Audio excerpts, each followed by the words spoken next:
धीरे धीरे बाजारों में मजबूती और बढ़ती हुई नजर आ रही है और दिन की ऊंचाइयों के करीब ट्रेड करते हुए बाजार बचा है आखिरी 1.5 घंटा। दिग्गजों में खरीदारी से जोश, मिड कैप स्मॉल कैप शेयरों में रिकॉर्ड पर रिकॉर्ड। ये है अब तक की कहानी। कैसे रहेगी बाकी बचे 1.5 घंटे की ट्रेडिंग और क्या करें कल की तैयारी, फोकस इसी पर। स्वागत है आप सबका। आप देख रहे हैं फाइनल ट्रेड जी बिजनेस के बंधन म्यूचुअल फंड स्टूडियो में। आप सबका स्वागत है। नमस्कार, मैं हूं अनिल सिंह जी। नमस्कार, मैं हूं दीपांशु भंडारी। तैयार हो जाइए एक्शन के लिए। फर्स्ट हाफ में ठीक ठाक मूव्स के बाद अब सेकंड हाफ में आप देख रहे हैं बाजार मोमेंटम पकड़ रहे हैं, तो आपको इस तेजी में क्या करना है और अनिल जी की नजर कहाँ है, डेटा क्या कह रहा है, ये भी जानना है सर।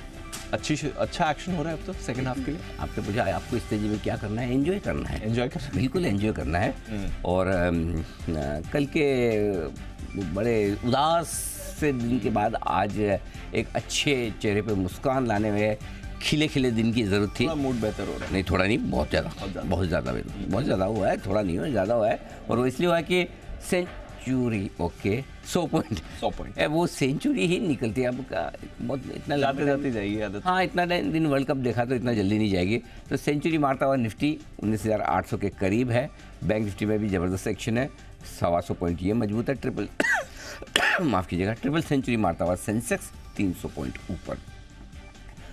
मिड कैप और स्मॉल कैप शेयरों में भी एक्शन भरपूर है। यहाँ पर अच्छी खरीदारी होती दिख रही है। रियल एस्टेट शेयर जो हम लगातार पसंद कर रहे हैं, पिछले साल 1.5 साल से रिकमेंड कर रहे हैं, 15 साल की ऊंचाइयों पर आ गया ये इंडेक्स। और इस बार नवरत्न SIP में आपका पहला सेक्टर था फार्मा इंडेक्स फिर से नए रिकॉर्ड स्तर पर। मिड कैप इंडेक्स नए रिकॉर्ड स्तर पर। और क्या चाहिए? कहाँ है मंदी? बिल्कुल भी नहीं। डाउ फ्यूचर सपाट है। यूरोप के बाजारों में मिला जुला कारोबार है और हमारे बाजारों में mid cap index, small cap index जरूर थोड़ी सी प्रॉफिट बुकिंग दिखा रहे हैं कि मिड कैप इंडेक्स में अब भी शानदार तेजी, लेकिन वो भी रिकॉर्ड बनाने के बाद हल्का हुआ है। सो ओवरऑल दीप एक अच्छी बात जो दिख रही है, जिसमें काफ़ी लोगों को सुकून मिलेगा, काफ़ी लोगों को सेटिस्फेक्शन होगा कि चलो कोई बात नहीं, आज बड़े दिनों बाद मिड कैप और स्मॉल कैप के मुकाबले में लार्ज कैप ज़्यादा अच्छा प्रदर्शन करते हुए दिख रहे हैं। करे, कोई दिक्कत नहीं, जो करे अच्छा करे, कोई दिक्कत नहीं। और लार्ज कैप अच्छा करते रहेंगे तो मिड कैप तो वापस अपने आप चल पड़ेंगे। पहले उनसे आगे भाग रहे थे, अब थोड़ा सा रुकते हुए दिखे हैं स्मॉल कैप इंडेक्स पर हम। अच्छी बात यह है, आज सुबह हम बात कर रहे थे कि बाजार के दिग्गज जिस तरह से 3 या 4 स्टॉक आपको ऐसे हैं जो मजबूती देने को तैयार हो रहे हैं। Reliance, HDFC bank, ICICI bank और इन्फोसिस की हमने बात की थी, करे, और TCS भी। आप देख लीजिए, दिग्गजों की खरीदारी के दम पर आज 0.5% निफ्टी मजबूत है, 19,800 पर है। तो ऊपर की रेंज जो 19,840 19,900 की है, 19,830 का हाई बना है, एग्जैक्टली वहीं पर पहुंचा है। ऊपर की रेंज हमारी बैंक निफ्टी की आज की जो थी 43,800 43,900 की, एग्जैक्ट 43,797 का हाई बना है। तो बिल्कुल परफेक्ट लेवल पर जाकर बाजार रुके हैं। इससे बढ़िया परफेक्ट बाजारों का एक्शन हो नहीं सकता। सही बात है सर। All is well. बढ़िया एक्शन है बाजार में, मूव भी अच्छी आ रही है। सुबह आपने पिकअप भी करा था, एक्शन आएगा और कंट्रीब्यूशन भी स्टॉक्स का अच्छा है। थोड़ी देर में अनिल जी से डेटा भी समझेंगे और जानेंगे कि कहाँ पर आपको मूव्स बढ़िया आ सकती हैं। आइए तब तक बात करते हैं। कुशल और अरमान दोनों हैं तैयार इवेंट्स और खबरों के साथ। कुशल, गुड आफ्टरनून, बताएं इंपॉर्टेंट इवेंट्स कौन से हैं? गुड आफ्टरनून दीप। इंपॉर्टेंट इवेंट्स के लिहाज से आज US में जो फेड की मीटिंग हुई थी उसके मिनट्स जारी होते हुए दिखेंगे। जहां तक कल का सवाल है, कैश पे से होना सा कंज्यूमर अपनी दूसरी तिमाही के नंबर्स डिक्लेयर करेगा। IPO के लिहाज से 4 बड़े IPO आने वाले हैं, जिसमें Tata Technologies, Fed Bank, Financial Services, Gandhar Oil Refinery और फ्लेयर राइटिंग। ये चारों IPO कल खुलते हुए दिखेंगे। 24 नवंबर तक ये खुले रहेंगे। एक्स डिविडेंड ट्रेड करेगा इप्का लैब और नाल्को के काउंटर, साथ ही HG इंडस्ट्रीज के जो मर्जर होने वाला है ग्रीनलैंड इंडस्ट्रीज के साथ, उसकी एक्स डेट कल के दिन की है। US के लिहाज से नवंबर महीने का कंज्यूमर एक्सपेक्टेशंस डेटा भी आएगा। तो ये तो हो गई 22 तारीख की बात। 23 तारीख गुरुवार को pyramid Technoplast 50% IPO anchor lock in 90 दिनों वाला ये खत्म हो जाएगा। साथ ही IPO के लिहाज से इंडिया इरेडा, यानी कि जो जिसका IPO खुला है वो एक आज जो खुला है 23 तारीख को बंद हो जाएगा। देखना है कि फाइनल इशू सब्सक्रिप्शन क्या होता है। इनफैक्ट एक्स डेट है शैली इंजीनियरिंग प्लास्टिक्स की स्टॉक स्प्लिट जो इन्होंने ऐलान किया था। और ग्लोबल इवेंट के लिहाज से US और जापान के बाजारों में छुट्टी रहने वाली है। और यूरोप के पर्सपेक्टिव से ECB जो है मॉनेटरी पॉलिसी मीटिंग जो उनकी हुई थी उसके भी मिनट्स जारी करते हुए नजर आएंगे। तो कुछ इंपॉर्टेंट इवेंट्स आ रहे हैं और आज फेड बैठक के मिनट्स जारी होने वाले हैं, उस पर सबकी नज़र भी बनी हुई है। अरमान, गुड आफ्टरनून, बताएं कौन सी खबर लेकर आए हैं आप? जी गुड आफ्टरनून। खबरों में सबसे पहले IREDA, जहां का डे 1 का अगर आप अपडेट देखें तो ओवरऑल सब्सक्रिप्शन 1.3 टाइम्स बढ़ता हुआ दिखा है, जिसमें रिटेल का हिस्सा भी 1.3 टाइम्स के आसपास है। एनआई की बात करें 1.4 टाइम्स है, और क्यूआईबी की अगर आप बात करें वहाँ पर भी 1.2x जो है वहाँ पर होता हुआ दिखा है। स्ट्राइड्स फार्मा यहाँ पर सब्सिडरी को यूएस एफडीए से दवा के लिए मंजूरी मिलती हुई दिखी, और ये मिर्गी के इलाज में इस दवा का इस्तेमाल किया जाता है। इन्फोसिस कंपनी ने प्रॉक्सिमस के साथ करार किया है, और ये फाइबर और डिजिटल सर्विसेज के लिए करार करते हुए दिखे हैं। डेटामेटिक्स यहाँ पर यूएस की कंपनी के साथ उन्होंने करार किया है, और ये डिजिटल एक्सपीरियंस कारोबार के लिए जो कारोबार के लिए करार जो है करते हुए दिखे हैं। सोम डिस्टिलरीज यहाँ पर इनकी जो बियर क्षमता की प्रस्तावित विस्तार को मंजूरी मिलती हुई दिखी है, और इनका जो हसन का जो प्लांट है वहाँ पर इस क्षमता विस्तार की मंजूरी मिलती हुई दिखी है। और कई सारी ब्लॉक डील्स है, जिसमें स्टार हेल्थ लगभग 10 lakh shares, signature global 11 lakh, Jio financial services वहाँ पर भी लगभग 11 लाख, और पेट्रोनेट एलएनजी लगभग 97 लाख शेयरों के कई सौदे होते हुए दिखे। ये है आपके लिए कुछ खबरें भी। ज़्यादा एक्शन नहीं आ रहा है स्टॉक्स में, बहुत लिमिटेड खबरों के हिसाब से कुछ लिमिटेड मूव है। स्टॉक्स में ऑफ कोर्स बढ़िया मूव्स दिखे हैं, तो आइए स्टॉक्स पर ही करते हैं फोकस। हमारे सारे मेहमान भी है तैयार, बंसल जी, सुमित जी, हिमांशु गुप्ता साहब और वागिल साहब शो में जुड़ चुके हैं। कुछ और मेहमान भी जुड़ने की तैयारी में हैं, और मूव भी आपको बढ़िया बाजार में आती हुई दिख रही है। स्टार आज का ओबरॉय रियल्टी है, सुबह हम इसकी बात कर ही रहे थे, 4% भागा हुआ है ये काउंटर, रखिएगा नजर, जबरदस्त एक्शन है। बट साथ ही जो आपके फाइनेंशियल स्टॉक्स हैं और insurance stocks, max financial Titagarh देखिए दीप, जबरदस्त टीटागढ़ आज स्टार है 10%, BML, railway, defence, PSU, what a combination, सारे टारगेट 8% बीएमएल आपका ऊपर है। क्या स्टॉक में एक्शन होते हुए दिख रहे हैं, जबरदस्त एक्शन में, गजब का, मतलब जो मिड कैप स्मॉल कैप शेयरों में जो एक्शन है वो तो कमाल का ही है। जहाँ तेज़ी हो रही है वहाँ गजब की तेज़ी होती दिख रही है, इसमें कोई डाउट ही नहीं। और सुबह बंसल जी से बात कर भी रहे थे बीएमएल के बारे में, बंसल जी ने अभी भी बड़ा बुलिश व्यू दिया, तो एक बार मैं फिर से अपडेट भी ले लेता हूँ। और अपडेट जरूर थोड़ी कि बंसल जी से लिया जाए, कभी कुणाल जी से भी तो ले सकते हैं। हाँ, लेकिन ठीक है, बंसल जी बुरा ना मान जाए, इसलिए बंसल जी बताएं सर, जरा अपडेट दें। सुबह आपने ही दिया था, बताएं अब फ्रेश टारगेट क्या रखे जाए। सबसे पहले तो अपडेट ये है कि कुणाल जी से अपडेट लेने के लिए कुणाल जी का उपस्थित रहना जरूरी है, तो वो मेरे ख्याल से अनुपस्थित हैं, स्क्रीन पे दिख नहीं रहे। अनिल जी हमेशा की तरह लेट हैं, और लेट है ना, आपने टाइमली अपडेट लिया है 2400। हाँ लेट है अनिल जी, आ तो रहे ना 24-20 आएंगे अनिल जी। वो अनिल जी सुबह के शो में सबसे सीनियर पैनलिस्ट वागले जी लेट आते हैं तो चल जाता है अनिल जी। आफ्टरनून के शो में अनिल जी कभी भी एक्शन हो सकता है, मतलब कि ऐसा नहीं है कि 2 बजे के बाद 2:15 पर ही पैनलिस्ट पे आएंगे, एज एंड व्हेन रिक्वायरमेंट 2:02, 2:05 भी आ सकते हैं, तो वो लेट है अनिल जी। और यहाँ पर एक इंपॉर्टेंट नेकलाइन टूट रही है अनिल जी, 2435, 2425, 2435 की एक मेजर नेकलाइन बीएमएल ने तोड़ी है, तो upward revision Anil ji 2570, 2572 target है, जिन्होंने लिया हुआ है होल्ड करें, और इन स्तरों पर भी खरीदारी की राय है। और टेक्निकली अब स्टॉप लॉस 2380 के नीचे बैठता है, तो बीएमएल पर खरीदारी की राय है।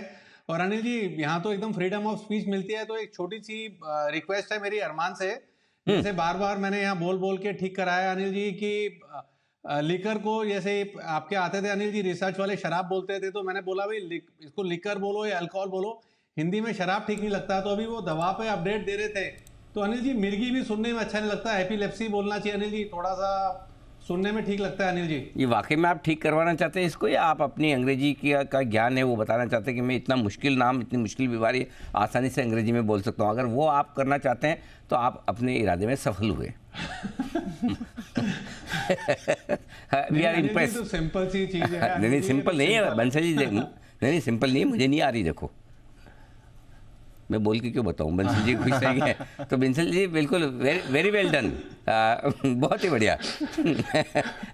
तो हमें समझ में आ गया कि बंसल जी ने ये अंग्रेजी का नाम बड़ी मुश्किल से याद करके बताया। वैसे एक चीज़ बताऊं बंसल जी, वैसे बंसल जी के अंग्रेजी का ज्ञान वो इन दवाओं और बीमारियों से तो हमें मेजर करना भी नहीं चाहिए, क्योंकि इन्होंने ABCD के बीच में कोई एक लेटर है उसका फार्मा किया हुआ है, A से लेके D के बीच में कोई फार्मा किया ना, कौन सा वाला फार्मा किया आपने? अनिल जी बी वाला, अनिल जी डी वाला नहीं, डी वाला डिप्लोमा होता है अनिल जी, बैचलर करा है, अरे सर नहीं पता ना, नहीं पता तो पूछ लेने में क्या जाता है। मैंने कहा A से D के बीच में इतना पता है मुझे, मतलब इन 4 में से कोई एक फार्मा किया, तो बी फार्मा किया, बी वाला है ना। तो ये बी फार्मा में तो इतनी नॉलेज तो हो ही जाएगी। तो इसलिए आपकी अंग्रेजी का ज्ञान मेडिकल साइंस से हट के माना जाएगा। उसके अलावा कोई आप मुश्किल शब्द बोलेंगे, कोई ऐसा हो, बीच में एक आध बार आपने एक पूरा सेंटेंस बोला था, बीच में मुझे एक बार याद है आपने 5 शब्दों वाला एक टेक्निकल चार्ट पैटर्न भी ढूंढा था। हाँ, वहाँ मैं इम्प्रेस हुआ था, यहाँ नहीं हुआ। चलिए बढ़िया है। तो ये है आपके लिए राय इस वक्त BML पर आई है।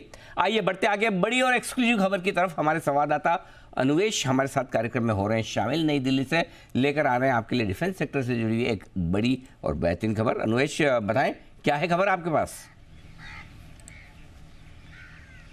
सर, डिफेंस मैन्युफैक्चरिंग के लिए एक बड़ी खबर निकल के आ रही है। स्पेसिफिकली हम बोले इंडिया अभी इंडिजनाइजेशन पे बहुत अहमियत दे रही है, स्पेसिफिकली डिफेंस सेक्टर पे। तो इसी से रिलेटेड जो भारत फोर्ज है, जो इंडियन एक्सपोर्ट है, जो इंडियन डिफेंस इक्विपमेंट के जो एक्सपोर्ट है, उसका लगभग आज के डेट पे 22 से 25% का शेयर होल्ड करती है। और इसी के साथ जो अर्मेनिया है उसको भारत फोर्ज जो है 120 से लेके 150 तक 155 mm 39 calibre self propelled howitzer gun बेचने जा सकती है। इसको ऑलरेडी अगर हमारे सोर्सेज की माने तो गवर्नमेंट ऑफ इंडिया से, डिफेंस मिनिस्ट्री से इनको नॉड मिल चुका है कि आप आगे बढ़ सकते हैं। और इसी के साथ साथ अगर टोटल ड्यूरेशन की बात की जाए कि कितने सालों में ये कंप्लीट होगा, तो लगभग 5 साल के अंदर ये पूरा जो प्रोसेस है उसको कंप्लीट कर लिया जाएगा, जो डिलीवरी है उसको कंप्लीट कर दी जाएगी। और अगर टोटल अमाउंट बताया जाए तो 1200 से 1500 करोड़ के लगभग का इसका अमाउंट बताया जा रहा है। इसी के साथ साथ अगर हम ये बताएं कि जो डिफेंस मैन्युफैक्चरिंग हब इंडिया अभी बन रही है, टोटल 16,000 करोड़ का हम लोगों ने डिफेंस एक्सपोर्ट हिंदुस्तान ने 2022 से 2023 के वित्तीय वर्ष में किया है। और इसी को जो हिंदुस्तानी सरकार है वो आगे बढ़ा के कम से कम 5x तक लेके जाने की कोशिश कर रही है। 5x तक लेके जाने की कोशिश कर रही है। ये तो ऑलरेडी बड़ी साइज है, उसके बाद जो प्लान्स है। और मुझे याद है थोड़े समय पहले जब स्मॉल आर्म्स लाइसेंस मिला था इन्हें, वहाँ से तब भी हमने डिस्कस किया था कैसे ये बड़ी मूव आ सकती है। इस पर आपके तो रेडार पर काफ़ी टाइम से बिल्कुल अदीप। और ये हमने स्पेशल 25 पिक्चर थी, स्पेशल 25 भी हमने जब इस बार अमृतकाल के वक्त हमने कहा कि 25 स्टॉक जो आपके पोर्टफोलियो में होने चाहिए उनमें से भारत फौज एक है। दीप, डिफेंस में जो ये शुरुआत हो रही है, ये अभी तो बहुत बड़ी शुरुआत होने वाली है। अभी तक क्या हो रहा है कि भारत लगातार इंपोर्ट करते आया है वेपन्स वगैरह का, हथियार वगैरह का। अब धीरे धीरे हम उसमें आत्मनिर्भर हो रहे हैं। और आपने जो ये स्टॉक्स में पीछे रैली देखी ना, वो इसी वजह से देखी कि अब कोई HAL ले लो, कोई BDL ले लीजिए, सबको जो डिफेंस वाली कंपनियां सरकारी हो चाहे हमारी प्राइवेट कंपनियां हो, सबके पास भरपूर ऑर्डर है, राइट। लेकिन कहानी ये नहीं है। अब इसके बाद इसका वर्जन 2.0 आएगा, डिफेंस 2.0। और वो आज नहीं आएगा, कुछ समय बाद आएगा। और वो क्या आएगा वो समझने वाली बात है। क्या होगा? ये जो कुछ भी दुनिया भर में चल रहा है, रशिया, यूक्रेन, इजराइल, हमास और बाकी आसपास में हर देश एक दूसरे देश से थोड़ा बहुत झगड़ता है। और कई देशों में तो मैं खुद यूरोप में घूम के आया हूँ, एक कंट्री से आप दूसरी कंट्री में जब आपको पता ही नहीं चलता कि सीमा बदल गई, है ना। वहाँ बॉर्डर नाम की चीज़ ही नहीं होती। मुश्किल से 2-4 लोग खड़े होंगे, एक छोटा सा ऑफिस होगा, आ जा रहे हो चलो निकल गए। कहीं ठप्पा लगाना तो लगा दिया, नहीं तो वो भी नहीं लगाना होता पासपोर्ट में।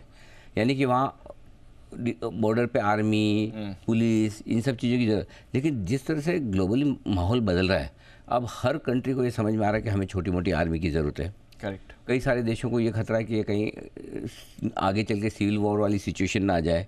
तो अब है ना, ये हथियारों की डिमांड ग्लोबली बहुत ज़बरदस्त बढ़ने वाली है और बढ़ रही है। करेक्ट। सबको हथियार चाहिए।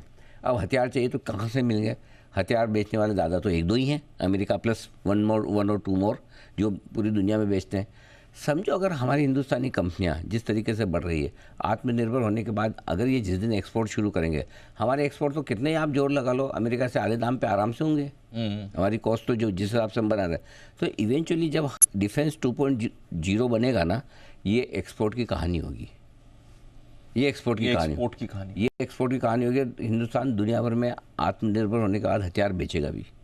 ये बड़ा स्टेप है, ये बड़ा होगा, ये होगा। सो अभी जो डिफेंस में हुआ है उसकी कहानी बन रही है रेलवे में। Right. Railway sector defence sector की तरह बन रहा है आगे। जो 2 साल पहले 2.5 साल पहले डिफेंस था, वो 2 साल पहले का रेलवे है। रेलवे भी आपका अब जिस तरह से डिफेंस है उस तरह से इस सेक्टर की ग्रोथ आएगी, इसलिए हम रेलवे पे पिछले 1.5 साल से लगातार बुलिश हैं। और मैं फिर अभी भी बोलता हूँ कोई भी रेलवे स्टॉक आपको बेचना नहीं है। और डिफेंस में पहला वर्जन आपका आ गया सामने, स्टोरी प्ले आउट हो गई। अब जब आपको दूसरा वर्जन सामने आता हुआ दिखे, जिस समय आता हुआ दिखे कि डिफेंस के लिए ग्लोबली एक्सपोर्ट का रास्ता खुल रहा है, उस दिन आप डिफेंस पे फिर दूसरी तरफ से दूसरी इनिंग के हिसाब से जमकर खरीदारी कीजिए। रहा सवाल भारत फोर्ज का, अनडाउटेडली बहुत ही बढ़िया कंपनी है, टॉप क्लास मैनेजमेंट है, कोई सोचने की ज़रूरत ही नहीं है। और ये एक ऐसा स्टॉक है जो आप अगली जनरेशन के लिए आप खरीद के आराम से रख सकते हैं। सो ये इन्वेस्टमेंट ग्रेड वाले स्टॉक्स हैं। आपको सरकारी कंपनियां पसंद आए वो खरीदिए, एक से एक बढ़िया है। जब भी करेक्शन में मिले, अच्छा ये स्टॉक थोड़े से ना हाई बिटा, ये आप देखिए BML, एक और थोड़ा बहुत डिफेंस से जुड़ा हुआ आपका स्टॉक है। अभी कुछ दिनों पहले 2000 के नीचे मिल रहा था, यस, आज 2000। जो मैनेजमेंट की तरफ से आउटलुक आता है, क्या गजब का काम हो रहा है। सो आई थिंक बने रहिए, होल्ड करके रखिए, दबा के रखिए, हड़बड़ी और जल्दबाजी में बेचे मत। ये है BML पर कहानी। एक बार जरा चार्ट पे आप राय लेना चाहें तो ले लीजिए। बिल्कुल। भारत फोर्ज आइए एक बार चार्ट्स पर राय लीजिए। अरे आज थी ना बंसल जी की पिक थी ना, Bharat forge, I think so. हाँ बंसल जी की अरे बंसल, हाँ 1100 का टारगेट था उन्होंने वाला, 1100 से 1 रुपये कम का उन्होंने। हाँ 1100 से कम, यस। पूछिए। बंसल जी, भारत फोर्ज कमाल कर रहा है सर स्टॉक पे। देखिए अनिल जी, आज तो मैं भी वही चीज बोलूंगा जो बार बार सेठी जी बोलते हैं। अनिल जी, कमाल की याददाश्त है आपकी। तो Bharat Forge Anil ji pick of the day दिया हुआ है, तो होल्ड की राय है। 1076 चल रहा है और एक बार डिसाइसिवली ये 1080 के ऊपर निकलेगा तो अब यहाँ पे बड़े लेवल्स देखने को मिलेंगे। तब 1080 के ऊपर सस्टेन करेगा तो 1120 1125 के स्तर देखने को मिलेंगे। तो जिनके पास है बने रहें, हल्की फुल्की करेक्शन पे खरीदारी की राय है भारत फोर्ज में। और सबसे बेहतर तो ये है जो अनिल जी आप लंबी अवधि के लिए खरीदारी की राय दे रहे हैं निचले स्तरों से, इसमें स्कैटर्ड बाइंग करनी चाहिए भारत फोर्ज के अंदर। स्कैटर्ड बाइंग करिए भारत फोर्ज के अंदर। हमारा स्पेशल 25 स्टॉक था। ऑटो एंसरीज में तो एस्टैब्लिश्ड है ही, बट डिफेंस कारोबार जिस तरह से बढ़ रहा है, ये बड़ी अपॉर्चुनिटी है कंपनी के लिए। और स्टॉक में भी आप एक्शन देख रहे हैं, इस पर रखिएगा नजर। चलिए, ये है आपके लिए इस समय की बात जहां पर आप वागले साहब देख रहे हैं। वागले साहब के पास चलते हैं, बिगुल उनके लिए वागले का वंडर।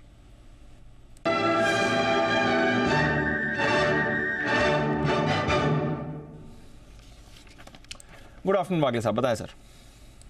गुड आफ्टरनून दीप, गुड आफ्टरनून अनिल जी। दीप, मैं ये स्टॉक कवर करने जा रहा हूँ जो पिछले 3-4-6 महीने में काफ़ी बार कवर हो चुका है और ये सेक्टर काफ़ी बुलिश है। मेरे रडार पर आया है Aurobindo pharma.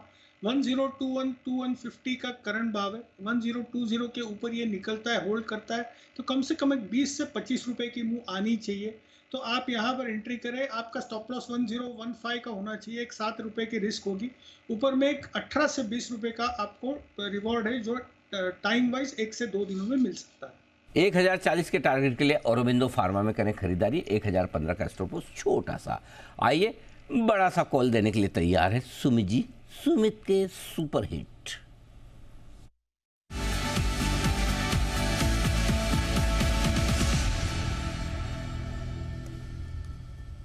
फरमाएं sir. Good afternoon Anil ji. Anil ji, buy का स्टॉक रडार पे आया है। स्टॉक का अभी भाव चल रहा है 176 रुपए 90 पैसे, 177 रुपए, 176.90, 177 का अभी भाव है। स्टॉक का नाम है अशोक लीलैंड। अशोक लीलैंड के अंदर हलचल देखने को मिल रहा है। स्टॉक के अंदर मोमेंटम तेजी का बन रहा है। आज एक स्ट्रॉन्ग कैंडल फॉर्म हो रही है और पिछले 5-6 दिनों के हाई आज सिंगल डे में ब्रेक हो रहे हैं। अशोक लीलैंड के अंदर यहां से एक बढ़िया मूव आने वाले दिनों के अंदर देखने को मिलना चाहिए। यहाँ पे सीएमपी पे खरीदारी करें, जिन्होंने ले रखा है वो लोग होल्ड करें। स्टॉक का जो नीचे में चार्ट्स के ऊपर सपोर्ट दिखाई दे रहा है 172.50 173 के पास दिखाई दे रहा है, तो 172.50 ये स्टॉक का नीचे में स्टॉप लॉस होगा। 172.50 के स्टॉप लॉस से खरीदारी करके चलने का सलाह रहेगा। ऊपर में जो टारगेट देखने को मिल सकता है, पहला टारगेट 182 रुपए का, दूसरा टारगेट 185 रुपए का। ये दोनों टारगेट शॉर्ट टर्म के हैं, पोजिशन टारगेट और ऊपर के देखने को मिलेंगे। तो 172.50 के स्टॉप लॉस से खरीदारी करें 182 185 के टारगेट्स के। ओके, ये है आपके लिए अशोक लीलैंड जहां पर आपको रखनी है नजर। एक्शन इसमें आ सकता है। आइए, हिमांशु जी की भी एक कॉल है तैयार। हिटमैन हिमांशु।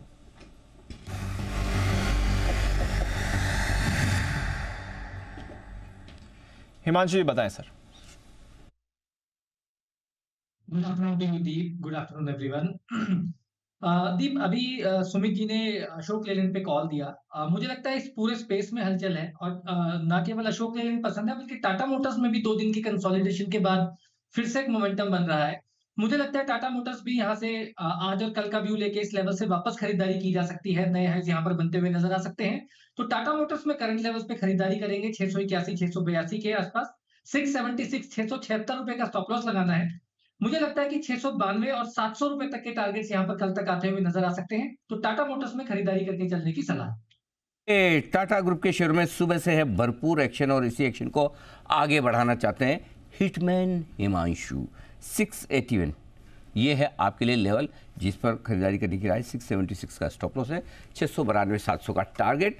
और कुणाल जी राकेश जी भी फुल फॉर्म में आते हुए, बंसल जी पहले से फॉर्म में थे, इंतजार कर रहे थे नॉन स्ट्राइकर एंड पर बैट्समैन आ जाए तो फिर रन ले, नहीं तो सिंगल अकेले दौड़ने में रन आउट होने का खतरा। अब सेफ है बिगुल।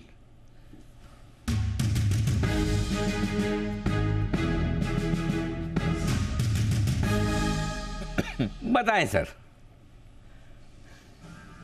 अनिल जी हम तो 8 विकेट हो गए, हमारी कॉल तो सुमित जी ले गए, हमारा भी अशोक लीलैंड था। Very good. और टाइमली कवर करा अनिल जी, तो थैंक यू है अनिल जी। मतलब कि हमने अनिल जी, मैं और कुणाल जी तो पिछले सप्ताह से निचले लेवल से अनिल जी इंग्लिश में 2-3 चीजें और भी बोली थी। साइकिल ऑफ कॉन्ट्रैक्शन पे हमने रिकमेंड किया था, आज तो साइकिल ऑफ एक्सपेंशन है, ब्रेकआउट है और यहाँ से भी चलेगा, रिस्क रिवॉर्ड फेवरेबल है।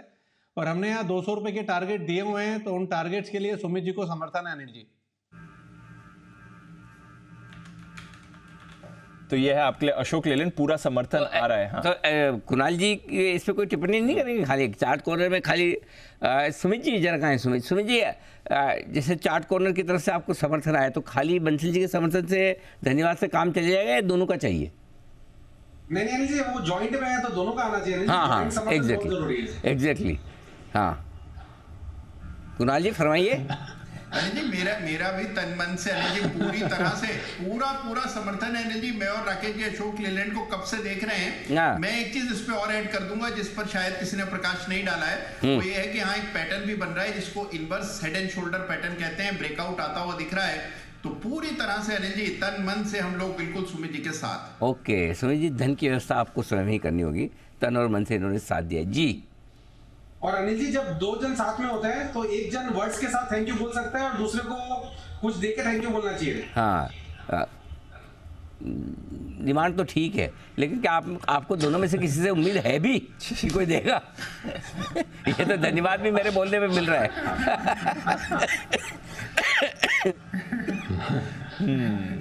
ठीक है, चलिए ये मूव आ रही है, क्रेडिट जिसे भी जाए, स्टॉक्स आपको बढ़िया मूव दिखा रहे हैं इस समय, ये क्लियर है।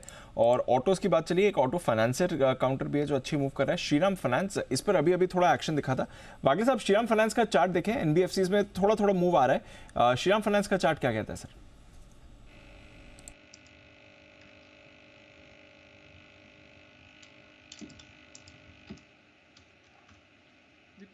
श्रीराम फाइनेंस का चार्ट में भी स्ट्रेंथ है। मुझे लगता है जितना टाइम ये 2000 के ऊपर स्पेंड करेगा उतना पॉजिटिव व्यू रहेगा। मोमेंटम इसमें 2050 क्रॉस करने के बाद आएगा। मेरा पोजिशनल व्यू 2100 का है, अभी 2015 2016 का के आसपास है। आपको हल्की सी करेक्टिव मूव मिल सकती है 2000 के आसपास, वहां पर बाय करें। 1980 का आपका स्टॉप लॉस होना चाहिए। 2 से 3 दिन में मुझे लगता है ये 2100 के पार निकलना चाहिए। ओके, ये है आपके लिए श्रीराम फाइनेंस, जहां पर आपको मूव इंटरेस्टिंग वाली बनती हुई दिख सकती है। इंटरेस्टिंग मूव कुछ और काउंटर्स में भी बन रही है इस समय, यहाँ पर रखिएगा नज़र। सारे के सारे आपके इंश्योरेंस स्टॉक्स मूव में हैं। एचडीएफसी लाइफ आई थिंक सुबह वागे साहब की तरफ से यहाँ पर राय आई थी, आईसीआईसीआई प्रू जय ठक्कर ने रेकमेंड किया था। एसबीआई लाइफ ये भी एक काउंटर है जो अच्छी मूव्स दिखा रहा है। हिमांशु जी एसबीआई लाइफ का भी चार्ट देखें और बताएं सर इसमें क्या व्यू बनता है? दीप, फ्राइडे के सेशन में एसबीआई लाइफ ने ही एक्चुअली रैली को लीड किया था जब हमने पूरे स्पेस में खरीदारी आते हुए देखी थी। मुझे लगता है कि एसबीआई लाइफ में भी पॉजिटिव मोमेंटम बनेगा जैसा हमने एचडीएफसी लाइफ में बनता हुआ देखा है। हालांकि मुझे लगता है कि 2425 2430 के आसपास छोटा सा एक रेजिस्टेंस है, तो हो सकता है स्टॉक थोड़ा सा एक कंसोलिडेशन में 1-2 दिन टाइम स्पेंड करे, जहां पर 1400 के आसपास एक अच्छा एंट्री लेवल और एक अच्छा सपोर्ट है। लेकिन जैसे ही ये स्टॉक 1425 1430 के ऊपर निकलेगा दीप, मुझे लगता है एक फॉलो अप मूव देखने को मिलेगी, जहां पर 1450 1460 तक की अप मूव एसबीआई लाइफ में बनती हुई नजर आ सकती है। ओके, ये है आपके लिए एसबीआई लाइफ, जहां पर आपको एक मूव आती हुई दिख सकती है। तो इंश्योरेंस एज अ स्पेस आपके लिए कमाल करने को तैयार हो रहा है। आई थिंक बंसल जी का कोई व्यू भी है इंश्योरेंस स्टॉक्स पर। बंसल जी बताएं सर। दीपांशु, मैं इसी में ऐड करना चाह रहा हूँ, जिस तरीके से एक जोक है ना कि प्राइवेट बैंक्स में आप जाते हो एफडी कराने के लिए, तो एफडी तो करते नहीं, प्रोडक्ट बेच देते हैं। तो दीपांशु, एक रिपोर्ट भी आई है कि पूरी एसबीआई की ब्रांचेस लगी हुई हैं एसबीआई लाइफ की, मतलब की पॉलिसीज बेचने के लिए, और बम्पर पॉलिसीज बिकी हैं और चार्ट भी काफी स्ट्रांग है। तो एक बढ़िया, मतलब कि as of now technically fundamentally best rerating वाला स्टॉक इंश्योरेंस स्पेस के अंदर एसबीआई लाइफ लग रहा है। लेकिन बंसल जी क्या बता रहे थे, ये क्या आपका रियल लाइफ एक्सपीरियंस क्या है ये प्राइवेट सेक्टर बैंक्स वाला? मैं भी समझना चाहता हूँ, फिर मैं जाऊँ ना जाऊँ तो पता चले। Anil ji, real life experience Anil ji देखा है, जितने भी बुजुर्ग सीनियर सिटीजन कोई भी जाता है ना अनिल जी एफडी करने के लिए, हाँ, तो उनका इंटरेस्ट अनिल जी अपने बैंक की एफडी में नहीं होता है, दूसरे प्रोडक्ट्स बेचने के लिए लग जाते हैं अनिल जी। दूसरे प्रोडक्ट्स बेचते हैं, मतलब कि लग के उनका इंटरेस्ट एफडी में नहीं होता है। और ये अनिल जी ऑफिशियल है, जो स्टेट बैंक का भी बता रहा हूँ अनिल जी, पूरी इनकी बैंक ब्रांचेस लगी हुई हैं एसबीआई लाइफ की पॉलिसीज बेचने के लिए अनिल जी। ओहो, तो प्राइवेट सेक्टर बैंक्स में ज़्यादा होता है। ओके, बढ़िया, ये तो पहली बार सुनने में आया। फिर अपने बैंक जाने का काम नहीं पड़ता। अब तो खैर फिजिकल विजिट तो बहुत रेयरली होती है। बंसल जी भी सीनियर सिटीजन की बात कर रहे हैं लगता है कहीं से सुना सुनाया। जी कुणाल जी। अनिल जी बिल्कुल बजा फरमा रहे हमारे राकेश जी। अनिल जी, इसके अलावा आजकल तो अनिल जी ये भी हो रहा है कि बैंक वाले देखते हैं कि आपके खाते में पैसा कितना पड़ा है। अगर आप सेविंग्स अकाउंट में कुछ पैसा ज़्यादा पड़ा देख लेते हैं तो तुरंत फ़ोन आ जाता है कि इससे बेहतर आप इसकी एफडी करा दीजिए, या इससे बेहतर फला फला हमारे पास म्यूचुअल फंड है, ये खरीद लीजिए। तो अनिल जी बिल्कुल इससे नज़र भी लग जाती है कई बार खातों पर, तो बिल्कुल अनिल जी सावधान होकर चलना चाहिए। तो या तो म्यूचुअल फंड में करा देंगे, आप म्यूचुअल फंड नहीं कराओगे, फिर अगर एफडी कराने गए तो फिर बंसल जी जैसा बता रहे हैं पकड़ के एफडी नहीं, फिर वहाँ पर दूसरा प्रोडक्ट टिका देंगे। तो चलिए, आप अपनी रिक्वायरमेंट के हिसाब से, अपनी ज़रूरत के हिसाब से प्रोडक्ट सेलेक्ट करें, ये राह है आपके लिए। आइए, चोपड़ा साहब भी आ गए। चोपड़ा साहब का किया जाए स्वागत। सर बहुत बहुत स्वागत है आपका, धन्यवाद समय देने के लिए। लंबे समय बाद रिलायंस ने आज थोड़ी मतलब सुस्ती तोड़ी है। ये सिर्फ सुस्ती तोड़ी है या फिर चुस्ती में आकर थोड़ा तेज दौड़ लगाने को तैयार है? क्या है व्यू आपका 2380 पर?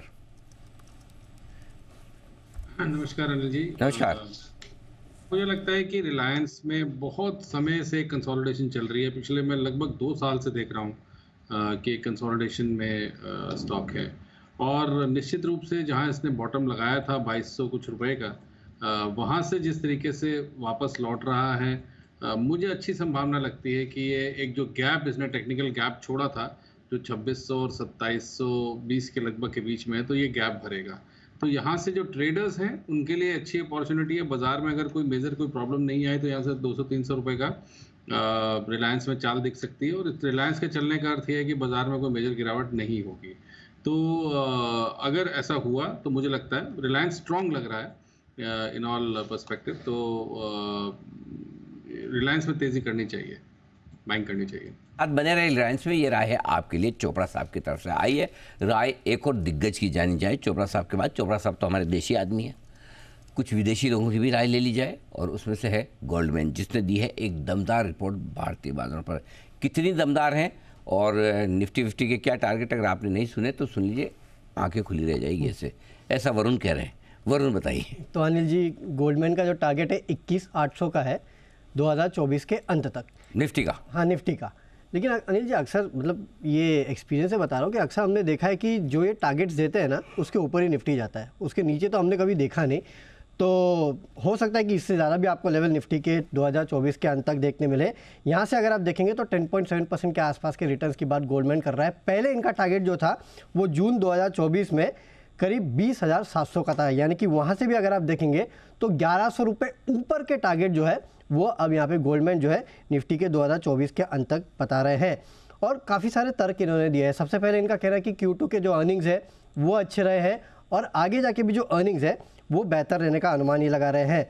ये कह रहे हैं कि 2024 में कॉर्पोरेट प्रॉफिट 15% बढ़ेगा, 2025 में 14% के आसपास की बढ़ोतरी जो है वो आपको देखने मिल सकती है। साथ ही साथ वैल्यूएशंस, इनका कहना है कि हाल फिलहाल में जो करेक्शन आया है उसके बाद वैल्यूएशंस काफ़ी अच्छे हो चुके हैं, और काफ़ी सारे सेक्टर्स हैं जो कि अपने पीक से 10-15% के आसपास गिर चुके हैं। काफ़ी सारे सेक्टर्स हैं, उनमें जो स्टॉक्स है बेसिकली उनमें गिरावट आई है, तो ख़रीदारी के अच्छे मौके यहाँ पे बनते हैं।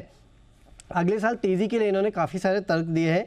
एक तो यूएस में ब्याज दरें, साथ ही साथ डॉलर इंडेक्स, यहाँ पे आप नज़र रखिएगा। जियो पॉलिटिकल जो टेंशन है उस पर नज़र रखना होगा, और साथ ही साथ भारत में जो इलेक्शंस है वो सबसे बड़ा ट्रिगर होगा।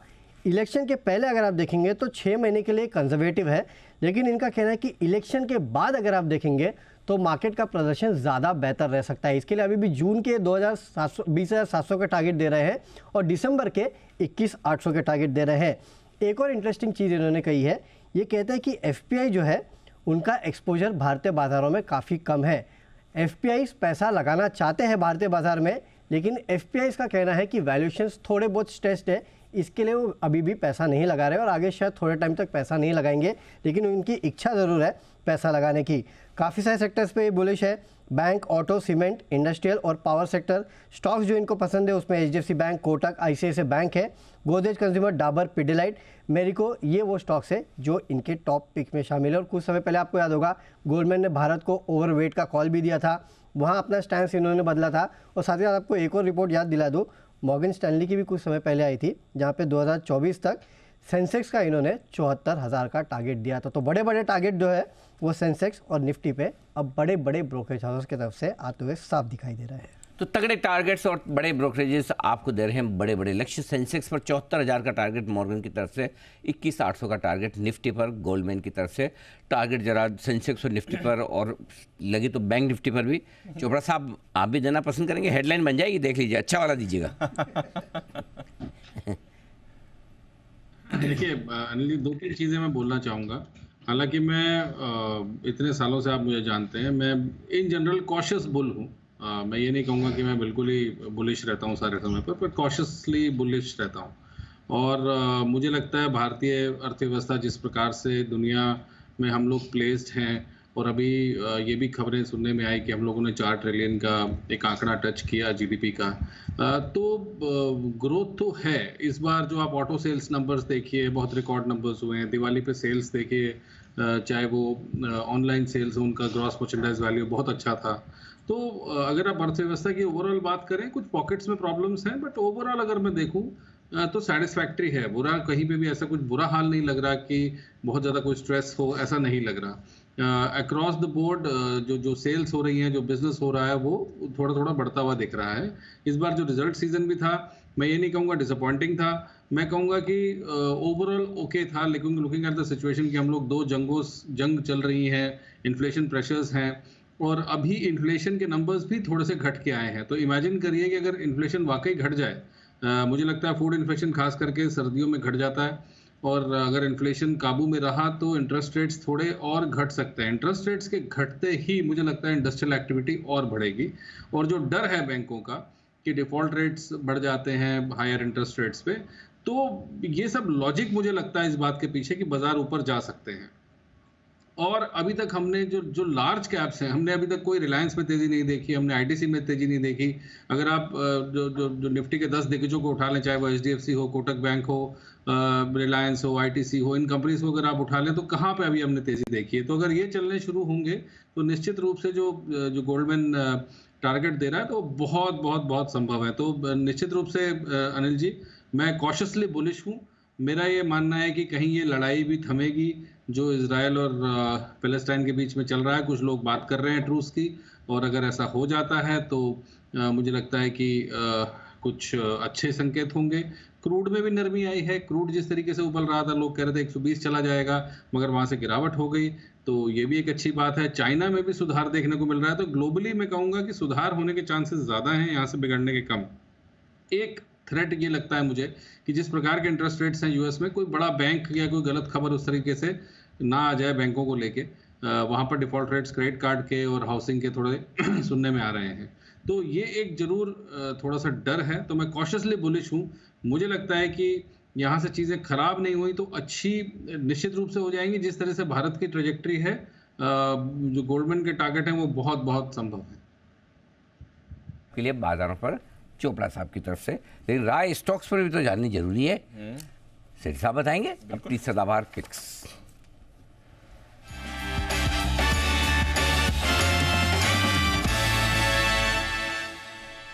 सेठ साहब स्वागत है आपका, बताएं सर आज की पहली pick. Good afternoon Anil ji. Very good afternoon Deepanshu.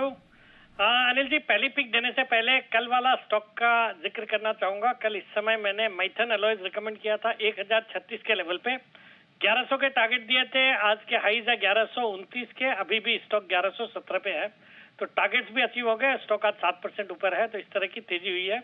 और जो अनिल जी आज का मेरा पहला स्टॉक है वो भी वापस इसी सेक्टर को बिलोंग करता है। मेटल्स वाले सेक्टर में एक अच्छी तेजी चल रही है और यहाँ से आज पिक कर रहा हूँ Anil ji Sunflag iron and steel, जो अभी 196 के लेवल्स पे ट्रेड करता है। ये कंपनी स्टील बनाती है, मेनली ऑटोमोबाइल इंडस्ट्री को कैटर करती है। जितने भी लीडिंग ऑटो ओईएम्स है वो सब के लिए स्टील बनाती है। क्लाइंट लिस्ट देखेंगे तो टीवीएस, मारुति सुजुकी, फिर Ford, Bajaj, Toyota, even Indian railways के लिए भी स्टील बनाती है। एक कैप्टिव पावर प्लांट है इनका 32 मेगावाट का। और हाल ही में कंपनी ये सुपर अलॉय स्टील के क्षेत्र में फोरे कर रही है, मतलब उसकी मैन्युफैक्चरिंग करेगी जैसे मिधानी करती है। और कंपनी का पूरा फोकस है रेलवेज और डिफेंस के लिए स्टील बनाने का। तो उसमें जैसे एयरक्राफ्ट के पार्ट्स है, फिर सुपर क्रिटिकल पावर प्लांट्स के लिए, nuclear reactor, space vehicle, rocket engine, इन सब के लिए स्टील बनाएगी। कंपनी का एक टेक्निकल कोलैबोरेशन है, जापान की कंपनी है डाइडो स्टील, उनके साथ टेक्निकल कोलैबोरेशन है और वो कंपनी इसमें 10% हिस्सेदारी भी ओन करती है। बाकी ये तो हो गई अनिल जी इसके फंडामेंटल्स और ऑपरेशंस की बातें। बाकी वैल्यूएशन के लिहाज से भी बहुत ही सस्ता है। इस कंपनी को एक आर्बिट्रेशन अवार्ड हुआ था जिसके अंतर्गत इन्होंने लॉयड्स मेटल्स एंड एनर्जी में 11.89% हिस्सेदारी ली थी और उस 11.89% हिस्सेदारी की आज की मार्केट वैल्यू है 3500 करोड़ और इस कंपनी की खुद की मार्केट वैल्यू भी आज 3500 करोड़ ही है। तो इस तरह के डीप डिस्काउंट पे ये स्टॉक चलता है। बाकी प्राइस टू बुक वैल्यू के हिसाब से भी 1 के मल्टीपल पे अवेलेबल है। तो मुझे लगता है ये स्टॉक यहाँ से बहुत अच्छे अपसाइड दिखा सकता है। मेरा इसमें अभी जो करंट लेवल्स मैंने 196-97 के आसपास रिकमेंड किया, 215 का मेरा इसमें शॉर्ट टर्म टारगेट है, 190 का इसमें स्टॉप लॉस रखना है। ओके, सनफ्लैग आयरन 215 के टारगेट के लिए खरीदारी करनी है। ये है सेठी साहब की पहली पिक। सेठी साहब बताएं दूसरा स्टॉक कौन सा रहेगा सर? दीपांशु, आज का जो दूसरा स्टॉक है एक ऑटो कंपोनेंट कंपनी है, स्टॉक का नाम है स्टर्लिंग टूल्स, जो अभी 344 के लेवल पे ट्रेड कर रहा है। ये भारत की एक लीडिंग फास्टनर्स बनाने वाली कंपनी है, मार्की क्लाइंट लिस्ट है, M&M, टाटा मोटर्स, अशोक लेलैंड, मारुति सबको कैटर करती है। फिर सीवी और बसेस पे फोकस है इनका और आजकल ये कंपनी इलेक्ट्रिक व्हीकल्स पे जबरदस्त फोकस है। इनकी एक सब्सिडियरी स्टर्लिंग जी-टेक नाम की सब्सिडियरी है जो इलेक्ट्रिक व्हीकल्स को कैटर करने के लिए बनाई गई है। एक जेवी भी किया है कोई फॉरेन कंपनी के साथ और ये इलेक्ट्रिक व्हीकल्स के लिए जो ईवी पावर ट्रेन्स बनाती है और वहाँ पे ओला इनकी one of the major customers है। फिर जिस तरह से हम आज खबरें सुन रहे हैं टेस्ला की भारत में एंट्री हो सकती है, तो उसका एक बहुत बड़ा फायदा इस तरह की कंपनी को भी होना चाहिए।